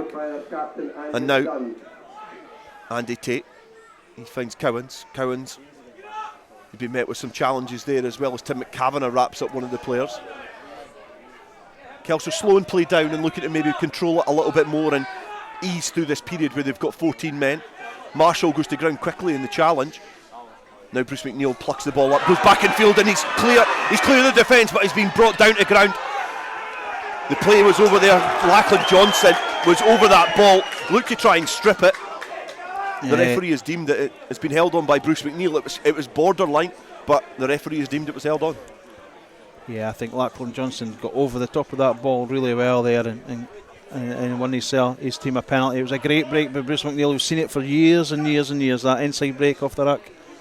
Unfortunately, just not quite got the pace, but that's where the Kelso guys need to be connected with him there. And it's really interesting just how it's almost a case that Gala's got a hell of a lot of fight in them just now, and Kelso are just choking a wee bit, just that nervousness just starting to kick in a wee bit. It's interesting, we've got 9 minutes left here. This game can be won and lost in many ways for both teams, because the Gala have shown that their backs and forwards can get in on the act. There's 3 tries from the forwards, a try from the backs, but mostly it's been a platform with the expansive play from the back division from the Maroons. For Kelso, it's apart from kicks from Dwayne Patterson, it's been all tries from the forwards, and the referee has deemed that Bruce McNeil pulled that down, and this could be another costly penalty for Kelso. And Bruce McNeil been involved in the last 2 penalties, the latter of which is a negative. The one before that was of more of a positive nature, but Craig Dodds can now kick downfield. Listen, there's a lot more experience in that Kelso Park, and you can see them just trying to use all their experience. But both times there, they've came unstuck on the wrong side of the referees. That was a good banana kick with Craig Dodds showing his skills on the SIU circuit now with his kick coaching. Yeah, good kick from Craig Dodds. The Kelso touch judge has marked that accurately, no doubt. But it's going to be a throw into the line out for Gala. Jack Eason done. The latest try scorer for Gala gathers the ball, and Melbourne is looking to swim his way through. He's got himself in a relatively good position, and that's expert defence in a maul. We talk time and time again about attacking mauls, how well they can be formed and how potent they can be, but defensively that's almost textbook for Melbourne. Well, you had 3 players round about that ball there: McNeil, Melbourne and Alan Frame, and you can see why those are experienced players that need to snuff out that driving line out straight away. That's a big phase in this game. We've got about 3 minutes or so. The referee is just going to take a little bit of time out, but we've got about 3 minutes or so left in this game. We're at the point, it's 31 points to 30. For Kelso, there's been tries from Alan Frame, Ewan Knox, and a couple from Terry Logan. An unblemished kicking record as well from Dwayne Patterson. But for Gala, Keith Young, James Glendinning, Angus Dunn and Tim McCavanagh are the try scorers. 31 points to 30 with a couple of minutes left in this game. It's 73 minutes, which shows on the clock at just by the changing rooms at Poynter Park, if you're familiar with here. The sun is completely dropped behind the houses which surround Poynter Park in the heart of Kelso. Just quickly tell you that GHK have taken the lead against Melrose, 29 points to 27. Remember, they were 22-0 down. That's some comeback from GHK, obviously under the guidance of Peter Wright and the influence of a lot of experienced rugby personnel. And speaking of experience, Andy Tate pops the ball into the line out, the scrum, finds Patterson off the scrum. Robson on the acute angle back in field. He's been wrapped up well, but goes to ground, and relatively unchallenged there from Kelso at the breakdown. Kelso get round the corner. Tate there, passes to Hasty. Keith Young is there. Is he going to watch this like a hawk? And he gathers it well. Defensive line here with Kelso. Peffer's back in field, and Keith Young does well to sprint to the defence. He's got Harris Rutherford outside him, but not able to use him on this occasion. But gets the ball back, and that's great work from the supporting Gala players. Jack Eason, you would say somewhat slows play down as he got the ball standing still, but looking at the blind side, and they've got some numbers up here. Scott Peffers looks to try and utilise that space, but not able to, as the Kelso players plug the gap yet again. Rutherford with a huge ball to Dunn. Dunn looking to offload, does to Dodds. Dodds stabs it back into the open field. Dwayne Patterson is back covering, and he's been met with Mitchell. He kicks downfield. Is it going to stay in? It looks like it's going to bounce in field. Dodds is there. He throws the dummy. He's offloaded to Tim McCavanagh as well, who can certainly look after himself if he's isolated. The Gala do well yet again to get the ball back on their side. 31 points to 35 minutes to go here at Poynter Park. It's squirmed out of the breakdown there. Scott Cubitt has got a good look at this phase of play. It's come back on the Kelso side, and Bruce McNeil charging upfield. He offloads to Alan Frey, and it bounces off his chest, but gathers it at the second attempt.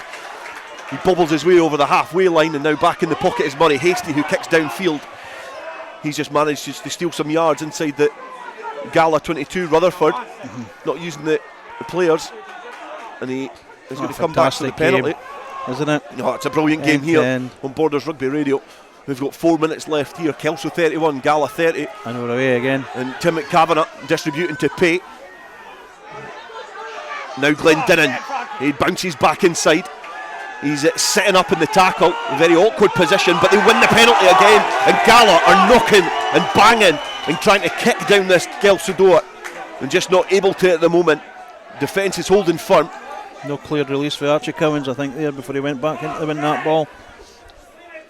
Can Gala pull this out the fire? What an upset this would be. Gala in 4th position on a horrid run of form, and this is going to be a huge, huge decision here. Craig Dodds casually signalling towards the posts, and I think if I was a betting man, I can see the tees coming on now. Gala are going to look to try and nudge themselves in front. 76.5 minutes on the clock at the end. Completely the correct call. You know, I think at times they've kicked into the corner looking to try and win the game with a try. A couple of quick free kicks over the last kind of 3 or 4 minutes, but certainly when you get a penalty in here and you've got somebody like Dodds who can kick the goal that has been playing his rugby in Poynter Park for a good number of years as well over the years, so yeah, I would take it definitely. And Melrose are back in front, 30 points to 29. It's all about 1 point games today, and also Peebles have beaten Berwick 11-10 full time. Craig Dodds with a huge kick for Gala. Gala currently trailing by 1 point. It's 10 metres in from the stand side here, about 5 metres or so in front of the Kelso 10 metre line. The stuttery run up, and he's made an absolute cracking connection with that. Everybody watches that ghost over the sticks. Craig Dodds was telling the Kelso bench to be a little bit quiet, and I wonder if that'll flare tempers here slightly. The ball boy's not able to get the ball in the park quick enough. We've got 2 minutes here at Poynter Park. It's Kelso 31, Gala 33, and what a finish we're in for here. You know what, Dale? I would not expect at all for Kelso to come back and be fighting for their lives down 5 metres from the line. They really are. It's been that type of game, hasn't it? Dwayne Patterson kicks off. Ewan Dodds plucks it out the air. Bruce McNeil not challenging him here. The Gala have the ball in their hand. Lachlan Johnson is just... Can Gala manage the game? Poison this into a position that he's happy with. Ball goes into the air. And there's a whole host of Gala players over there, and they are fighting tooth and nail for this ball. It's going to come back on the Gala side. There's bodies piling in front of the stand here, but it's going to be a Kelso penalty. We've got a minute and a half left here at Poynter Park, and Kelso are trailing by 2 points. They go quickly. Bruce McNeil charges straight into the Gala captain, Angus Dunn. Ball distributed to Frankie Robson on the 10 metre line. He palms off 2 players, and now he uses one of the standout players, Archie Cowens, and he guddles the ball and knocks it forward. It's gone in Gala hands now, and Gala through Glenn Bruff and Glenn McCrum link up well now. Tim McCavanagh, they use the blind side there. Scott Peffers now scampering his way into towards the 22. Gala taking play now inside the Kelso half, deep inside the Kelso half, as the encroach the 22. It's now a matter of managing the game as they throw a very ambitious pass out to Angus Dunn. He's isolated, but the bodies do come in for Gala. Again on the 22 as Harris Rutherford distributes to Craig Dodds. Craig Dodds distributes now to James Glendinning, who straightens up. He wants to go it alone, tries to throw it out the back door, but it's came on a Kelso side. Has been knocked on. The referee is watching that as Kelso escape from their own part of the ground, their own part of the park now, as Andy Tate now finds Cowans. Gala had to manage the game there, didn't they? They had to try and manage it. A bit of naivety there, but rolling in the tackle. The referee has signalled for a penalty for Gala in a better kicking position than the one that they got before. And with a 2-point lead, it's got 79 minutes and 36 seconds on the scoreboard. The referee's watch might be slightly different, but we can see them trundling on with the tee yet again. And it would mean that if this is successful, Kelso have to get a meat pie to try and get this victory. They've got the bonus point in the bags. They would get another one for a losing bonus, but I don't think that'll matter a jot, because it means that Ayr are firmly in the promotion race yet again. Gala have a kick here to stretch their lead. Yeah, Dale, I think you have to say the Gala's hunger and desire in the second half has been tremendous. Thoroughly deserved all that 33-31 lead. Craig Dodds will be in no hurry to take this penalty. He'll be winding the clock down as long as he can. It'll be the only thing he's winding down, because he'll be winding up the Kelso bench if this goes over, and the Kelso spectators as well. And perhaps not as much atmosphere and pressure riding on this kick than the one before, but it's still equally as important. The stand here as the night approaches at Poynter Park, it falls eerily silent as the Kelso fans are wishing this away from the posts. Craig Dodd's right-footed kick, and it looks like another successful one. It's over the uprights, and the ball Girl is straight on with the ball. Make sure that we get some play here, but Craig Dodd stretches the lead, and it's now Kelso 31, Gala 36. Well, they'll go for this short kick-off and look for McNeil just over the 10 metre. Dwayne Patterson's done it a couple of times so far. Ewan Dodds made a great catch the last time. Is this heading in the same position? Gala just craning my neck to the left. They look calm, and it's gone straight to Ewan Dodds. Keith Melbourne is underneath that, but Doddsy does great work to... Seven's experience there, isn't it? Just a great skill set from the playmaker. As Gala now want to try and steady the ship, and McCrum is tasked with setting up the platform, and Gala have won yet another penalty. A sarcastic applaud there from Jack Eason. They've been marched back 10, and Kelso, they would say that their heads are perhaps gone there. They know this game might be away from them, and this shows you exactly what can happen in National 1. They were saying that home advantage would count. Ayr and Melrose are still to come here, but you can see that these games throw up these sort of results. National 1, perhaps one of the most exciting leagues in Scottish club rugby, and this is an exact example of why that is the case. Craig Dodds kicks downfield. We've still got some time left in this game, but you would say now it probably more than ever, this is Gala's game to manage and Gala's game to lose. Yeah, and they've been under pressure in the line-outs, there's no doubt about that. Kelso will be looking to snuff this line-out out. Gala just need a good clean line-out and drive it. Jack Eason, they're going to go to the front, and it's McCrum again. And Gala doing well to gather that. It's come back on a Kelso side, and a player who's spent a bit of time on the sidelines, Cammy Thompson, for various yellow card issues, is the player to grab it. Charlie Marshall now, with intent and passion and hunger for the Kelso cause, goes through the first challenges. Now Alan Frame still working tirelessly hard for the home side. Pirouettes out the first challenge. The defence from the maroon wall has to be firm. There can't be any gaps or holes or any pores in this defence, because Kelso will exploit it, and it'll be their turn to grab it right out of the fire. Andy Tate slowing it down. Kevin Dryden looking to inject some energy over the halfway line. Tate yet again going it alone, throws the dummy, squirms his way under the arms of the Gala defenders. Some positive carries yet again from Kelso. They've made 20 yards and they've all been tirelessly worked for. All through the forwards, hasn't it been? All forwards, all forward work here. They know what works for them. Now Cowans doesn't make as many yards as he has done throughout the game, which is perhaps an indication of his energy levels, but the ball does come back on a Kelso side. Now Dryden, he's been met with Glendinning. Glendinning almost gets over that ball, but he's been bundled out the way by Frame. It's a fantastic wipeout, wasn't it, Alan Frame? Andy Tate now, who's having to try and squirm his way to the line, and Bruce McNeil knows what to do to slow it down, and he just tucks it and rides the challenge. And Gala are now looking to put in some positive challenges and dislodge the ball as Captain Dunn leads from the front. Now Frankie Robson in close quarters as well, offering himself up as an additional forward. Doing well to roll away from the challenge there. Big Melbourne going through. Good defence again by the likes of McCrum. And the penalty has been awarded to Gala for holding on the ground. All the players cluster together. The jubilant Gala players, the jubilant players from a Gala side, and the frustrated figures from a Kelso side. Ewan Dodds telling the players on the opposite side to calm down. Maybe more in sarcasm than anything else, but the atmosphere. It's been some excellent close quarter stuff with Kyle Scott and Jack Easton and Glenn Brough. They've worked really, really hard in that front row with the defending. And Dodds quickly takes the penalty. He lumps it off the field of play. Scott Cubitt puts his whistle to his mouth and brings proceedings to a close. And if you're a Kelso fan, it's perhaps not the result that you were anticipating or hoping for at the beginning of the day, because it finishes here, Kelso 31, Gala 36. And what a game we've had here, Scott. It has been a great spectacle, from the size of the crowd to the atmosphere to the rugby action.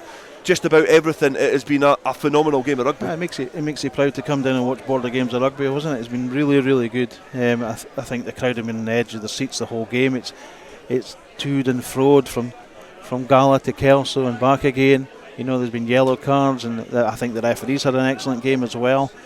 I think the bottom line is Gala's thoroughly deserved the victory. You know, they were under pressure right at early stages, and Kelso almost bullied them up front, but you know, Gala stepped up to the plate. They realised, they understood, if they play a wee bit of rugby and find some edges on the outskirts of the field, they're got to be within a chance here, and they thoroughly deserved the victory. Any players in that game? It was a great game. There was lots of players that I could mention. Tim McCavanagh, for one, a centre who's playing in the back row, played really, really well. Dodds' his maturity. Lachlan Johnson managed to keep the head. And on the other side as well, the likes of Frame, Terry Logan made a huge impact in the game. Keith Melbourne was great, but is there any particular players that you think really stood out and made that game theirs? I think you named a lot of players there, and I think it was that type of game where you could almost say there wasn't very many people who didn't have a good game today. I think Harris Rutherford controlled the game well near the end of the spell. I think some of those younger players in the Gala team, you know, I had mentioned Kyle Scott, Jack Eason. He certainly experienced Ewan Dodds, but also James Glendinning had an excellent second half and brought that wee bit of energy and pace to the game that is what's needed. Yeah, I think Glendinning, he was the man to get the try in the opening in the second half. It was actually the 8th try of the... No, it wasn't, sorry, that's a lie. It was the 5th try of the afternoon. I can't read my own writing. But it was certainly a really interesting first half.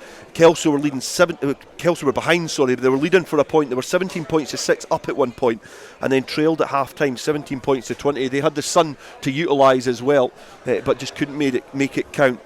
They had tries from Terry Logan. He got a brace coming off the bench. Alan Frame and Ewan Knox, and an unblemished kicking record as well for Dwayne Patterson. 1 penalty and 4 conversions. But put to that, 4 tries for Gala. They had tries through James Glendinning, the captain Angus Dunn, and Tim McCavanagh. They also got a try through Keith Young, a couple of penalties and a couple of conversions from Harris Rutherford. But the 2 kicks that perhaps mattered were the 2 from Craig Dodds. 2 penalties with a couple of minutes remaining meant that Gala went from 31 points to 30 behind to 31 points to 36 in front, and it finishes here at Poynter Park. It finishes Kelso 31, Gala 36. Well, take a breath after that one. That was quite extraordinary. What a result that is for Gala, coming back there to win 36 points to 31. Melrose have gone ahead even further now. It's Melrose 35, GHK 29, Highland 43, Stumel 12, and we're still waiting on the full-time whistles to go in those matches. In The Premiership, the results from earlier, they were all 2 o'clock kickoffs. Edinburgh Accies 15, Selkirk 13. Selkirk losing their unbeaten record away from home. GHA 22, Curry 35.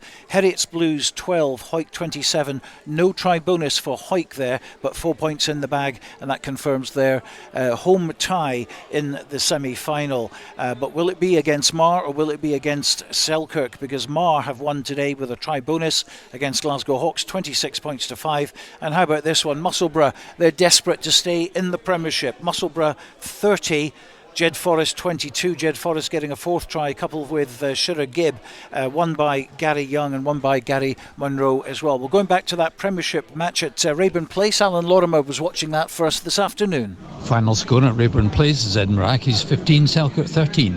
Accies led 12-7 at the break after what was a frustrating first half for Selkirk, who were twice down to 14 men, with yellow shown to Craig Jackson and Scott McClyman.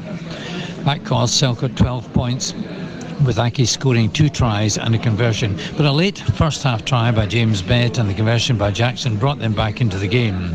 Selkirk converted their second half pressure into points with 2 Jackson penalties for a 13-12 lead, but a Jamie Loon's penalty for Accies gave the home side the advantage once more at 15-13. Selkirk had opportunities to grab the game for good, but 2 penalty misses by Jackson and some faulty decision making ended their hopes, leaving the visitors having to be content with a losing bonus point. Final score at Rayburn Place, Edinburgh Accies 15, Selkirk 13. Okay, that means the table looks like this tonight. Hawick in first place on 69 points, Curry second 63, Edinburgh Accies in third on 56, Mar up to 51. Don't forget though, they've played one more game than Selkirk, but they're into 4th place. Selkirk with that losing bonus are in 5th, but now 6 points behind Mar. Glasgow Hawks stay in 6th with 35, just on points difference. Jed Forrest in 7th, also on 35. GHA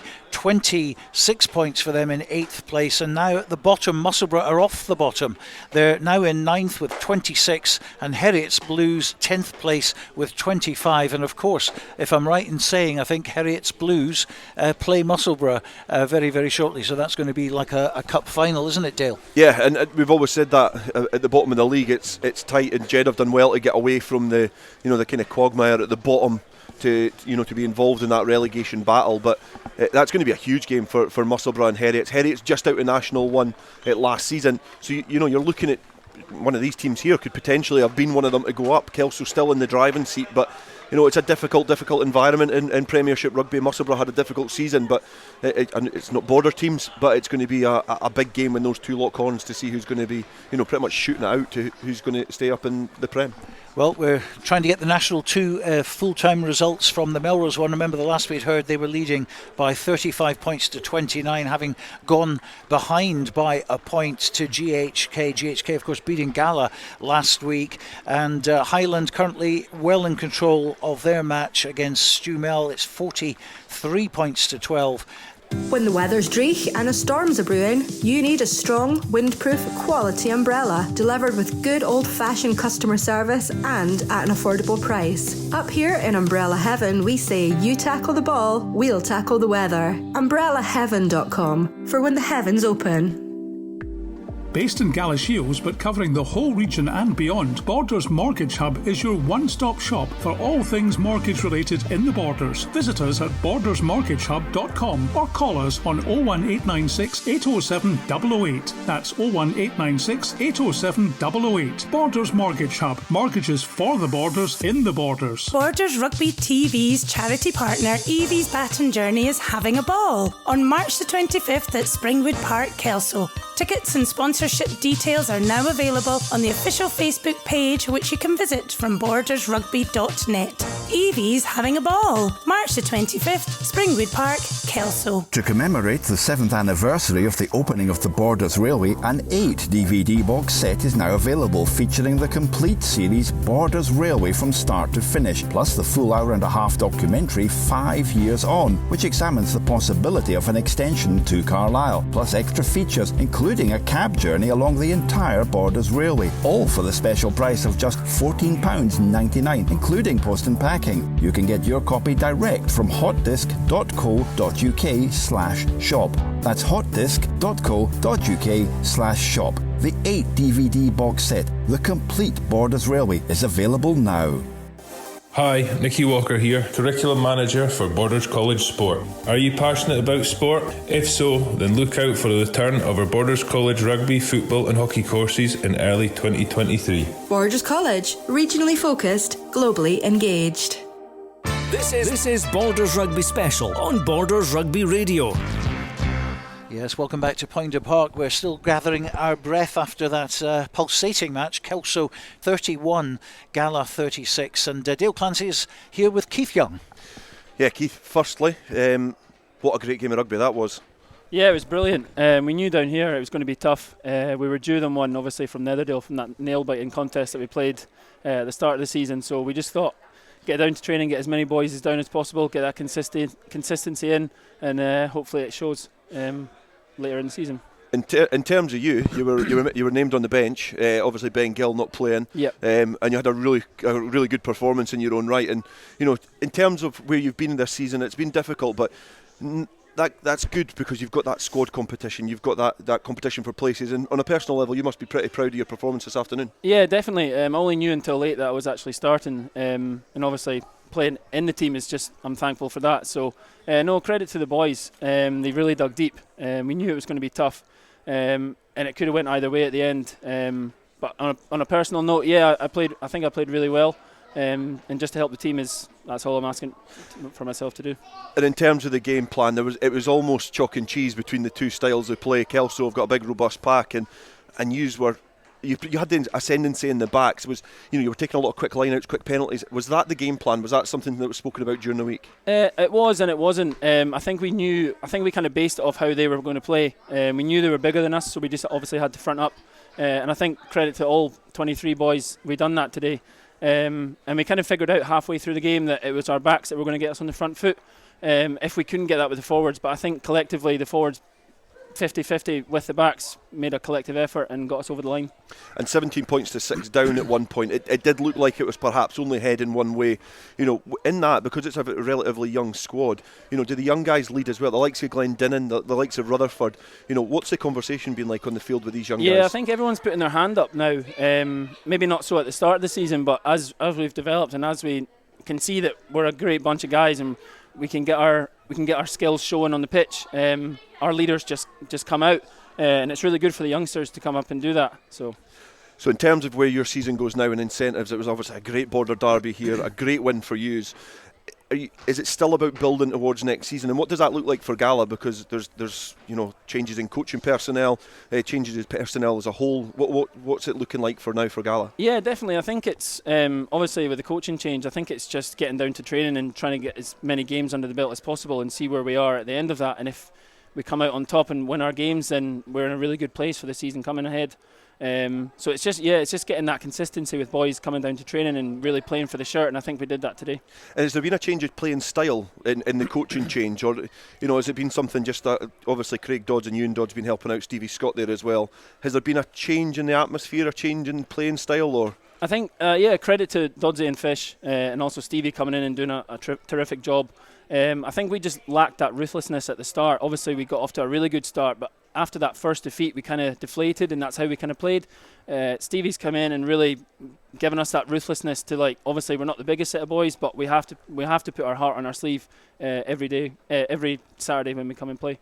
Well, it was a great performance, Keith, and well done on not just a team level but a personal level as well. I thought you were outstanding this afternoon, and good luck for the rest of the season, and obviously we'll see you in a Gala shirt next year as well, no doubt. So yeah, thank you very much. Thank you very much. Cheers, thank buddy. You. There we are, that is Keith Young. We can confirm that Melrose have won at GHK. It's 35 points to 29, but 2 bonus points for GHK. So if our calculations are correct, this is what National 1 looks like tonight. Ayr go to the top of the table, 67. Kelso in second, 66. 64. Third, Melrose, 59. Gala up to 46 points. They needed that win as well because Highland also got a try bonus win. 45 for them. Sixth place is Biggar, 40. Seventh, Dundee, 35. Eighth is GHK now. They go ahead of Watsonians in ninth on 27. Stirling County have 27. And in 10th place, Aberdeen Grammar with Stewart's Melville at the bottom. We can now go to the Gites. Sam Matthews is waiting there. Here's Sam. Full time at the Gites, and that 1 point has proven pivotal in this game. Peebles, the home side, come away winners with the score 11-10. Frey McKeever, the young star of Peebles, has proved to be the difference maker. As I said, slotting those 2 penalties to make up for that conversion miss. They have won the game at home, and that will now have big implications on the drop zone in National 2. Full time, Peebles 11, Berwick 10. Well, lots of close games today, Dale. Yeah, brilliant. It's a funny thing because obviously I've played rugby and I used to like playing in these games, and especially like hearing the result up at the Gites. But I don't think you can get a more enjoyable afternoon than me sitting here and speaking about this game here. It was a phenomenal afternoon, hearing all the results come in. That game of rugby was, if you want to watch a game of passionate club rugby in town versus town, clap your eyes on that and get down to a rugby field and watch games like that, because it was absolutely phenomenal. Even just, even the fact that Gala were the ones that were the victors, the deflated nature of the Kelso spectators. It was a great advert, great afternoon for club rugby. It's a lot of shake-ups in the tables as well. Ayr going at the top in that one. A lot of movement in the Prem as well. So, phenomenal afternoon. And into National 2, we can now give you the league table there. Glasgow Accies are at the top. They had a scare earlier on, but they came from behind to win. They're on 57. Newton Stewart 53. Falkirk 51. Peebles 47. Big gap then to Dumfries on 36. Kirkcaldy 35. Also on 35 are Lasswade. Berwick struggling in 8th place still, 32. Just with the one losing bonus today. 29 points for Preston Lodge. And Cartha Queen's Park on 16, Boroughmuir 11 and Hamilton 11. Very, very congested. Remember, 5 go down in that league division. Now, of course, we're at Poynter Park. We're going to be back at Poynter Park tomorrow as well, because there's a big match involving the Kelso ladies against the Dundee Valkyries, and that's taking place here. What's happened in the Caledonia Midland East Division 1? Dundee won their conference unbeaten. Kelso ladies won their pool. They only lost once against Christopher, and they're here tomorrow, and that should be very good. 1:30 kick-off for that. Yeah, and I think if you can get if you can even get a quarter of the spectators that were here this afternoon, it's progress for the women's game in this area. It's good to see games of this magnitude being played. It's Kelso. I was speaking to Neil Hinnigan before the game, and we were talking a bit about culture in organisations and environments, and it's the same at rugby clubs. And there's been a lot in the press about culture in different organisations and clubs, which perhaps isn't too tasteful.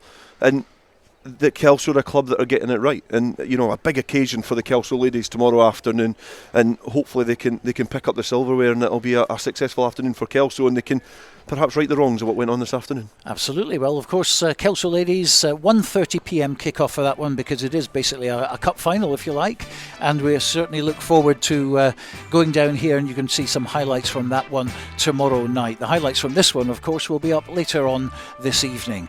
Well, the closing headlines for you, and a lot of headlines as well. In the Premiership, there were wins for Edinburgh Accies, for Curry, for Hawick, for Mar and Musselburgh. In National 1, victories for Ayr, Biggar, Dundee, Melrose, Highland and Gala. Peebles got the better of Berwick by 1 point, 11 against 10 in National 2. In East League 1, it was Broughton 84, Duns 8. In East League 2, Hoyt-Lundeen 18, Corstorphine 19. More close matches there. East League 2, it was Langholm 29, Dalkeith 24. That gives Langholm the East League 2 title. And in East League 3, Edinburgh Northern 24, Gala YM 0. And East League 3, Hoyt Quinn 65, Earlston 0. Next week we're going to be coming to you from Mansfield Park at the earlier time of 1 o'clock for the Scottish Cup first round match between Hawick and Jed. That kicks off at 1:30. Also commentary from Kelso v Dundee, which starts at 3 o'clock. So a 4-hour feast of Scottish Club rugby in the Borders for you. That's in 7 days' time. But for now, from me and the team, thanks for listening, and bye for now.